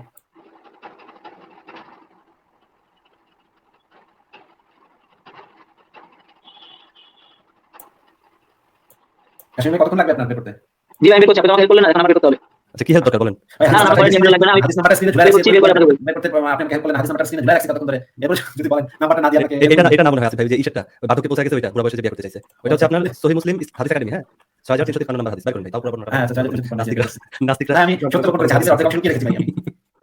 বুঝছেন আকিম ভাই, এই অর্ধেক বাকি অর্ধেকের ভিতরে এমন তথ্য ছিল যেটা আমি ইচ্ছা করে একদম এই যে বুড়া মেহানিকে একদম বানিয়ে দিবে, 18 বছরের যুবতী বানিয়ে দিবে, যে না তার সাথে নবী আসলে 18 বছর বয়সে প্রেম করছে বুড়া বয়সে। কত বলেছিলেন ইয়া ভাই হাদিস নাম্বারটা? 6353 6353 ইসলামিক হাদিস একাডেমির সহিহ মুসলিম। দেখুন আপনার কাছে যে বইটা, ওটা কোন একাডেমির? আমারটা ভাই উর্দু বই। উর্দু বই থেকে আপনি 6353 নম্বর হাদিস বের করতেছেন, মাশাআল্লাহ ভাই, আপনাদের আইকিউ। এটা নাম্বার দিবেন না ভাই, নাম্বার দিবেন না, এটা হাদিস আগে থাকবে, নাম্বার দিবেন না। বলেন বলেন শুরু করেন। চ্যাপ্টার দিয়ে খুঁজতে হয় কাশিম ভাই, আপনাকে বলে দিই চ্যাপ্টার দিয়ে খুঁজতে হয়। উর্দু বলতে অন্য কোনো গ্রন্থে যখন হাদিস খুঁজবেন তখন চ্যাপ্টার দিয়ে খুঁজবেন। পরিচ্ছদ কুরাইশ নারীদের ফজিলত এই চ্যাপ্টারের ভিতরে খুঁজেন। এই পরিচ্ছেদের হাদিসের নাম্বার তো মনে হয় ঠিক থাকবে তাই নাকি? 49 নম্বর হাদিস যেমন আছে, এটা পরিচ্ছেদের হাদিস নাম্বার ঠিক থাকবে না? না এটা ঠিক থাকবে না, পরিচ্ছদের নাম্বার ঠিক থাকবে না, এক এক জায়গায় এক একভাবে ইয়া করেছে। এটা তো ইজি, উর্দু জানলে তো আপনি হচ্ছে যে মুহাম্মদ ইবনে রাফির বর্ণনা, এই বর্ণনাটা থেকে আপনি পেয়ে যাবেন, অথবা মেহানির বর্ণনার যে হাদিসগুলো আছে ওগুলো পেয়ে যাবেন। না এটা হচ্ছে এটা বর্ণনা করে আবু হুরায়রা, আর এটা হচ্ছে যে এই যে সাহাবীগণের ফজিলত এই অধ্যায়ের ভিতরে পরিচ্ছদের নাম হচ্ছে কুরাইশ নারীদের ফজিলত। এই চ্যাপ্টারের ভিতরে এই হাদিস পাওয়া যাবে। এবং আমরা দেখবো যে এই হাদিসে ফুল থেকে থাকতে পারে, কিছু ফুল থেকে থাকতে পারে, অনেক আরো বর্ণনা থাকতে পারে, কিন্তু সেই বর্ণনাগুলো পড়লে তো এই বক্তব্য তো পাল্টে যাবে না আপনি নাকি ভাই? আসিফ ভাই কখনো হাদিসের মতন কখনোই ওই উর্দু বই থাকুক আর যে বই থাকুক কখনোই স্ট্যান্ডার্ড মতন থাকে না, হাদিসের সনদ স্ট্যান্ডার্ড থাকে। এই যেমন যে এই হাদিস বিডিতে বা ইসলামিক ফাউন্ডেশনের বইগুলোতে আপনার 3-4টা সনদের নাম দেয়া থাকে, যেমন রাফি, হুমায়ুন, এই হাদিসটাতেই 3 জন বর্ণনাকারীর নাম দেয়া আছে, আর একজনের হচ্ছে ডিরেক্ট বর্ণনা আছে। এরকম 3-4 জন সনদের নাম থাকতে পারে, কিন্তু ধরুন এই হাদিসের সনদ আছে 20 জন বা 25 জন, ওই এই পর্যন্ত আসতে আপনার ইমাম বুখারী বা ইমাম মুসলিমের কাছে আসতে ওটা 30-40 জন মতন সনদ থাকতে পারে। সেগুলো তো হাদিসে উল্লেখ করে না, কিন্তু আপনারা যারা কারি পড়েন বা মাওলানা পড়েন আপনাদের নিশ্চয়ই সবগুলোই মুখস্থ করতে গল্প করে। আমিও দেখছি, আমারও কিছু পরিচিত মাওলানা ছিল, কিন্তু ভাই হাদিসের মতন বা মূল টেক্সট বা হাদিসের যেটা আসলে বোঝাইতে চাইছে ওইটা ভাই যত থাকতে হাদিসের বই হোক ওই জিনিসটা আসলে কাজ করে না, বর্ণনা একটু ভাই। এখন কাসিম ভাই আপনি কি চাচ্ছেন প্রমাণ করতে, আপনি জানেন। আচ্ছা কাশিম ভাই আপনি একটু ভিডিওটা অন করেন, ভিডিওটা অন করে আমাকে দেখান আপনি কি বই খুঁজতেছেন, দেখান আমাকে দেখি। কাশিম ভাই আপনি আপনার ভিডিওটা অন করে আমাকে একটু দেখান তো ভাই আপনি কি গ্রন্থ থেকে খুঁজতেছেন, আমি একটু দেখি। বেচারা পাহাড়ের মতো। জি চ্যাপ্টারটা বের করেন। ভাই আপনার টার্গেট কি মনে আছে কাশ্মীর ভাই? চ্যাপ্টার বের করে হাদিসে এমন একটা লেখা দেখাবেন যেখানে উম্মে হানি হ্যাঁ ফুল হাদিসটা, হ্যাঁ ফুল হাদিসটা, হ্যাঁ ওটাই। ফুল হাদিসটা না, শুধু ফুল হাদিস দেখে আমার কি লাভ? ফুল হাদিসে মানে হকিম ভাই হাদিসে যদি আরেকটা বাকি অংশ যদি বলা থাকে যে গোলাপ ফুলের রং লাল, খাইলে ক্ষুধা লাগে, ঘুমাইলে চোখে দেখি না, এরকম কথা যদি লেখা থাকে সেই কথাগুলো তো এই জিনিসটাকে বদলে দিবে না। এই যে এই অংশটুকু ওটা তো টার্গেটই না ভাই, ওটা তো টার্গেটই না। মানে আপনি বলতেছেন যে এই হাদিসটা দেখায় বলতেছেন যে নবী কত বড় লুচ্চা সে বুড়া বয়সে বিয়ে করতে চায়, তাই না? এখন কাসিম ভাই দায়িত্ব হচ্ছে আপনার এই টেক্সটটাকে বদলে দেওয়া, আপনার এই বুস্টটাকে বদলে দেওয়া বাই হাদিস। হ্যাঁ হ্যাঁ হ্যাঁ আমি আপনি কিন্তু বলেছেন। হকিম ভাই কিন্তু উচ্চারণ আমি বললাম নবী মোহাম্মদ খায়েশ ছিল উম্মেহানির প্রতি। সেই খায়েশের কারণেই ছোটবেলাও বিয়ে প্রস্তাব দিছে, বুড়া বয়সে বিয়ে প্রস্তাব দিছে এবং পানি খায় মানে শরবত খায় চুমুক দিয়ে শরবত নিষেধ করতে দিল। মানে একদম মানে বাংলা সিনেমার মতো। কি অবস্থা ভাই, কি লেভেলের প্রেম! এই জিনিসটা কিন্তু ভাই টার্গেট। আপনি হাদিসের ওই যে বাকি অংশে ধরেন যে লেখা আছে কতই না আল্লাহ মহান, নবী কতই না সুপুরুষ, এগুলো থাকলে কিন্তু ভাই লাভ নাই। আপনি বুঝতেছেন কাসিম সাহেব, ফুল হাদিসে যাই থাকুক নাকি? বাকি হাদিসের অংশে যদি লেখা থাকে যে উম্মেহানি সেদিন রাস্তা দিয়ে হাঁটতেছিল, হাঁটতে গিয়ে একটা দরজা ধাক্কা খেয়েছিল, সেটা তো এই অংশটুকুর ক্ষেত্রে কোনো পার্থক্য সৃষ্টি করবে না যে উম্মেহানিকে নবী মোহাম্মদ প্রস্তাব দিয়েছিল বৃদ্ধ বয়সে এবং উম্মেহানি সেই প্রস্তাবটা রিফিউজ করছিল। এটা হচ্ছে পয়েন্ট। এই পয়েন্টকে উল্টাই দিবে এরকম একটা হাদিস যেটা ফুল বর্ণনাতে আছে, এরকম আপনার আনতে হবে কিন্তু কাশিম ভাই, বুঝতে পারছেন? কাশিম ভাই কি শুনতে পাচ্ছেন? ইস, ভিডিওটা অন করেন কাশিম ভাই, আমরা কি দেখি আপনার ফুল হাদিসটা দেখি, যেখানে আমি ভুল করলাম, ইসলাম ফাউন্ডেশন ভুল করলো, সবাই ভুল করলো। দেখি একটু কোথায় ভুল, কি আমি কি। কাশিম ভাই শুনতে পাচ্ছেন ভাই? আল্লাহ গায়েবী ঠাড়া নাজির হইল নাকি ভাই, বুঝলাম না। কি একটা অবস্থা, কি একটা অবস্থা ভাই, কি একটা অবস্থা ভাই, কি করবো ভাই। আমি মেয়েদের সাথে আমরা যত ধৈর্য নিয়ে কথা বলার চেষ্টা করি, ওনারা মানে এরকম ইয়া করেন। কাসিম সাহেব আপনার ফুল হাদিসটা রেডি হয়েছে নাকি? এখন উনি কি হাদিস বানাইতেছেন নাকি? হাদিস লিখতেছেন? লিটারালি ভাই আপনার এমন কেন ভাই? আপনার এই যে এরকম আমাদের সুশুরিটা দিয়ে তারপরে আপনার এরকম ঝড়ের মতো স্তব্ধ হয়ে যান, এই জিনিসটা তো ঠিক না ভাই। আমাদের তো একটা মানে স্যাটিসফ্যাকশন আছে। আপনি ফুল হাদিসটা না দেখাইলে আমরা মানে নিজেদেরকে মাফ করতে পারবো, রাতে ঘুম হবে যে কি না কি ভুল হাদিস দেখাই দিলাম, মুমিনদের মনে কষ্ট দিলাম। দেখাই দেন ভাই মুমিনদের সাথেই। আজকে আসিফ ভাইদের দাঁতটা ভেঙে যাবে। আপনার কিন্তু দাঁত সাবধান। আমি ডেন্টিস্টের অ্যাপয়েন্টমেন্ট দিয়ে আসছি ভাই লাইভে। আমরা আমাদের দাঁত শক্ত করে ধরে রেখেছি। কাশিম ভাই আমাদের পুরো হাদিসটা দেখিয়ে একদম আমাদের মুখে একদম ঝামা বসে দিবে। কিন্তু কাশিম ভাই তো কথাই বলছে না। কিভাবে হবে ভাই? ভাই ছাড়া কি হাদিস আছে? ভাই ভিডিওটা অন করেন না, আমরা একটু আপনার হইলেও দেখি, হাদিস না দেখলে আপনার দেখি। ও কাশিম ভাই, আপনার কি হাদিস লিখতে শুরু করেছেন আপনি? হাদিস লিখে ফেলবেন আজকে একটা নতুন হাদিস। চরম কি লাগছে ভাই। হাদিস লেখা থাকবে যে রাসূলুল্লাহ যখন আবু তালিবের মেয়ে কন্যা উম্মে হানিকে বিয়ের প্রস্তাব দিলেন। আসলে কিন্তু বিয়ের প্রস্তাবটা বিয়ের জন্য দেন নাই, কিন্তু দিছিলেন। হ্যালো আমি কোথায় আচ্ছা ভাই, ছিলাম? আলহামদুলিল্লাহ ভাই, বলেন বলেন ভাই, দাদা হ্যাঁ বলেন ভাই, ভাই। আমি আপনাকে আগে ওই অনুবাদটা বলছি যে আসলে আমি কি বলতে চাচ্ছি। আমি এখানে যেটা আগে ভাই নাম্বারটা বলে দিন। হ্যাঁ নাম্বার বলবো ভাই। আমি তো মনে করেন সবসময় মিস্টেরি নিয়ে থাকি না, তো যার কারণে আমি আগে নক দিতে হয়েছে যে হাদিস নাম্বারটা খুঁজে আমাকে বের করে দিবে, ঠিক আছে? তো তখন আমি খুঁজে আমি আপনাকে বলছি। কি বলবেন ভাই, কি বলবেন ভাই, কি বলবেন? হ্যাঁ আমি যেটা বলতে চাচ্ছি ভাই, যেটা হচ্ছে আপনার মুখের কথা আমি শুনতে চাচ্ছি না। আমি একটু ভাই মুখের কথা না, ভাই, ভাই এতক্ষণ মুখের কথা আমরা অনেক হাবিয়ে শুনছি নাই। আমরা একটু দলিল প্রমাণ সহ আপনার কথা আপনি বলবেন, দলিল প্রমাণ সহ শুনতে চাচ্ছি। আপনি তাহলে কি করছেন? আরেকবার ফোন দিয়েছেন, ফোন দিয়ে হাদিস বাইরে দিয়েছেন। সেই কতদিন পরে হাদিস বাইরে দিতে পারবে? জি কদিন লাগতে পারে হাদিসটা বাইরে দিতে? 5 মিনিট লাগবে এই আর কি। 5 মিনিট লাগবে। 5 মিনিটের মধ্যে আমার মনে হয় না যে আপনাকে ওই ব্যক্তি হাদিস বের করে দিতে পারবে। ভাই সে আপনার বিএনপি করতে ভাই, সেই ঈদের পরে ফিরে আসবেন। না তো আপনি আমাকে 5 মিনিট সময় দেন, ঠিক আছে? 5 মিনিট ভাই আপনার কাছে দলিল ছাড়া 5 মিনিট তো আমি আপনার ভাত শুনতে বসে গেছি। হ্যাঁ আমি আপনাকে দলিল সময় 5 মিনিটের মধ্যে সময় দেন। না দলিল ছাড়া আপনি যখন দলিল আনবেন তখন আপনি অবশ্যই বলবেন। কিন্তু দলিল ছাড়া হ্যাঁ ঠিক আছে, তাহলে আমি দলিল ছাড়া কথা বলছি না, আমাকে 5 মিনিট সময় দাও, ওকে? 5 মিনিট সময় কেন? কি জন্য? কি আপনি প্রুফ করবেন? সেটা ভাই প্রুফটা হচ্ছে আমি হাদিসটা ফুললি আনতে আপনাকে এখন এখানে সব করে দেখাবো। হাদিসটা ফুলি আনলে এটা তো আপনি প্রুফ করবেন না। হাদিসটা ফুলি আনলে আপনি সেটা অনলাইনে দেখেন, আপনি সেটা অনলাইনে দেখেন। আমার কথা শুনুন। আপনি যে 5 মিনিট সময় আমার কাছে যাচ্ছেন কথা বলার জন্য, এই 5 মিনিটে আপনি কি প্রমাণ করবেন সেটা এক সেন্টেন্সে বলেন ভাই। হ্যাঁ সেটা হচ্ছে যে এখানে আপনার ফুল হাদিসটা নেই, হাদিসের আগে পিছনে হাদিসটা নেই এটা তো আপনি প্রমাণ করবেন না। আপনি হয়তো প্রমাণ আচ্ছা করবেন। ভাই উনি মনে হয় 5 মিনিট ব্যাক স্টেজে থাকতে চাইছে। আপনি কি 5 মিনিট ব্যাক স্টেজে থাকতে চান? মানে কথা বলতে চান না এখন নাকি? হ্যাঁ হ্যাঁ আমি বের করে আপনার সাথে আসছি। না না আপনি করে আসবো। কাশিম ভাই আপনি আমার কথা শুনেন। আপনি যে 5 মিনিট সময় কথা বলার জন্য চাইছেন, এটা কি প্রমাণ করার জন্য চাইছেন? যে না না ভাই উনি চাই না। আরে আমি আপনার সাথে কথা বলার জন্য চাই নাই, আমি আপনার কাছ থেকে বিরতি নিতে চাচ্ছি 5 মিনিটের জন্য। আমি ওই জিনিসটা দলিলটা নিয়ে আপনার সাথে যুক্ত হবো। আচ্ছা ঠিক আছে। তাহলে আপনি 5 মিনিটের জন্য ঠিক আছে, আপনি তাহলে 5 মিনিটের জন্য ঘুরে আসেন। আমরা সেশন রাখছি, অসুবিধা নেই। ঠিক আছে? না উনি থাকুক ভাই, উনি ভাই থাকেন আপনি যান, আপনি বসে থাকেন। না। আমি কলে কথা বলবো তো, সমস্যা নেই, আমি আবার ব্যাক হচ্ছি, সমস্যা নেই। অনেকবার কেটে গেছে, ব্যাক এসেছি, এখন কি আসবো না? ওকে ভাই, হ্যাঁ আপনি মানে আসছেন, এটা সত্য যে আপনি কথা বলতে আসছেন। আপনি চলে যান, আমি ভাবছিলাম আর আসবেন না। কিন্তু ভাই সমস্যাটা হচ্ছে এই ধরনের হাদিস নিয়ে যারা হচ্ছে মানে রেফারেন্স আনতে যায় তারা আর ব্যাক আসে না ভাই। না আমি আসবো, আমি অবশ্যই আসবো, কোনো সমস্যা নেই, আমাকে সময় দাও। ঠিক আছে? হাদিসটা না পাগলে কি আমার ভারতবর্ষে এখন একটা 30 বাজে, তো আমি একটা 35 আমার টাইম অনুযায়ী আমি একটা নক দিচ্ছি, ঠিক আছে? ইনশাআল্লাহ বলেন কি ইনশাআল্লাহ না বলে কিন্তু আবার সমস্যা আছে পাবেন না। হ্যাঁ ঠিক আছে, সমস্যা নেই, ঠিক আছে রাখছি আমি। সুলাইমান আলাইহিস সালাম 99 120 এর সাথে মানে সংগ্রাম করছে বুঝছেন? 120 এর সাথে সংগ্রাম করছে পুত্র সন্তান আসে, জিয়াদ পুত্র আসে। তারপরে দেখা গেল ইনশাআল্লাহ বলেন এসে। তারপরে 99 স্ত্রী নাকি 100 স্ত্রী এখন এই মতো কেন মানে 99 স্ত্রী। তো পরে দেখা গেল যে একজনের একটা বাচ্চা হয়েছে, তাও হয়েছে প্রতিবন্ধী বিবাহ হলো। বাকি 99 স্ত্রীর কোনো বাচ্চা হয়নি। এই যে ইনশাআল্লাহ বলেন কেন বুঝছেন ভাই? ইনশাআল্লাহ ফজিলত আছে ভাই, এটা মানতেই হবে। যাই হোক আজকে যদি আমরা ইনশাআল্লাহ ঈদের আগে যদি আমরা দলিলটা পাই, ইনশাআল্লাহ আমাদের ডেন্টিস্টের ইনশাআল্লাহ অনেক কামাই হবে। মাশাআল্লাহ আলহামদুলিল্লাহ। আচ্ছা আমি হয়তো বেশিক্ষণ থাকবো না, আমি 5 মিনিট থাকবো। সাবান ভাই বলেন আপনি কিছু। থ্যাংক ইউ ভাই যুক্ত হওয়ার জন্য। আমি আসলে দেখিনি আজকে যে লাইভ করলেন, একটু আগে দেখলাম যে লাইভ চলছিল, তাই যুক্ত হলাম। হ্যাঁ মজা মিস করছেন, অনেক মজা মিস আজকে। দেখিনি পরে আর কি। তাহলে আমাদের মনে হয় 5 মিনিট ওভার হয়ে গেছে নাকি? আসিফ ভাই 13 মিনিট 14 মিনিট চলতেছে। উনি কি মানে আজকে কি আল্লাহর নামে আউট হয়ে গেল? 5 মিনিটে হাদিস বের করাটা আসলে সম্ভব না। আমি তাও ভাবছিলাম 10 মিনিটের মধ্যে যদি আসে তাহলে হবে। কিন্তু আমরা যারা নাস্তিক আছি আমরা 1 মিনিটে হাদিস বের করে ফেলতে পারি। আমাদের সেই যোগ্যতা আছে। খুবই গর্বের সাথে বলছি। এইজন্যই ভাই আমি গোপন সংবাদের ভিত্তিতে খোঁজ পাইছি নাস্তিকরা কিছুদিনের জন্য জান্নাতে থাকবে। হাদিস দিয়ে ইসলামের প্রচুর সেবা করতেছে। কিছুদিন জান্নাতে প্রচুর কাচ্চি বিরিয়ানি খাওয়ায় তারপরে জাহান্নামে দিবে মোটা তাজা করে। আমি এই গ্যারান্টি দিতে পারি, কাশিমি ভাই নিশ্চয়ই কোনো একজন বড় আলেমকে ফোন করে জিজ্ঞেস করছে। ওই বড় আলেমের ঘন্টাখানেক সময় লাগবে, এটা আমি গ্যারান্টি দিতে পারি। তবে ওই হাদিসটা যদি আমাকে কিছুটা অংশ পড়ে শোনাইতো, আমাকে যদি বলতো যে এই বিষয়ে হাদিস এটা, তাহলে আমি 1 মিনিটের মধ্যে, না 1 মিনিট না, 40 সেকেন্ডের মধ্যে সেই হাদিসটা বের করে দেখাতে পারতাম। আমি এই গ্যারান্টি দিতে পারি, ভারতের যে আলেমরা যেই হাদিস 1 ঘন্টা খুঁজে বের করবে, আমি সেই হাদিস 40 মিনিটে খুঁজে বের করে দেখাবো। এখন আসেন, কে আসবেন, কোন মুমিন আসবেন, আসেন।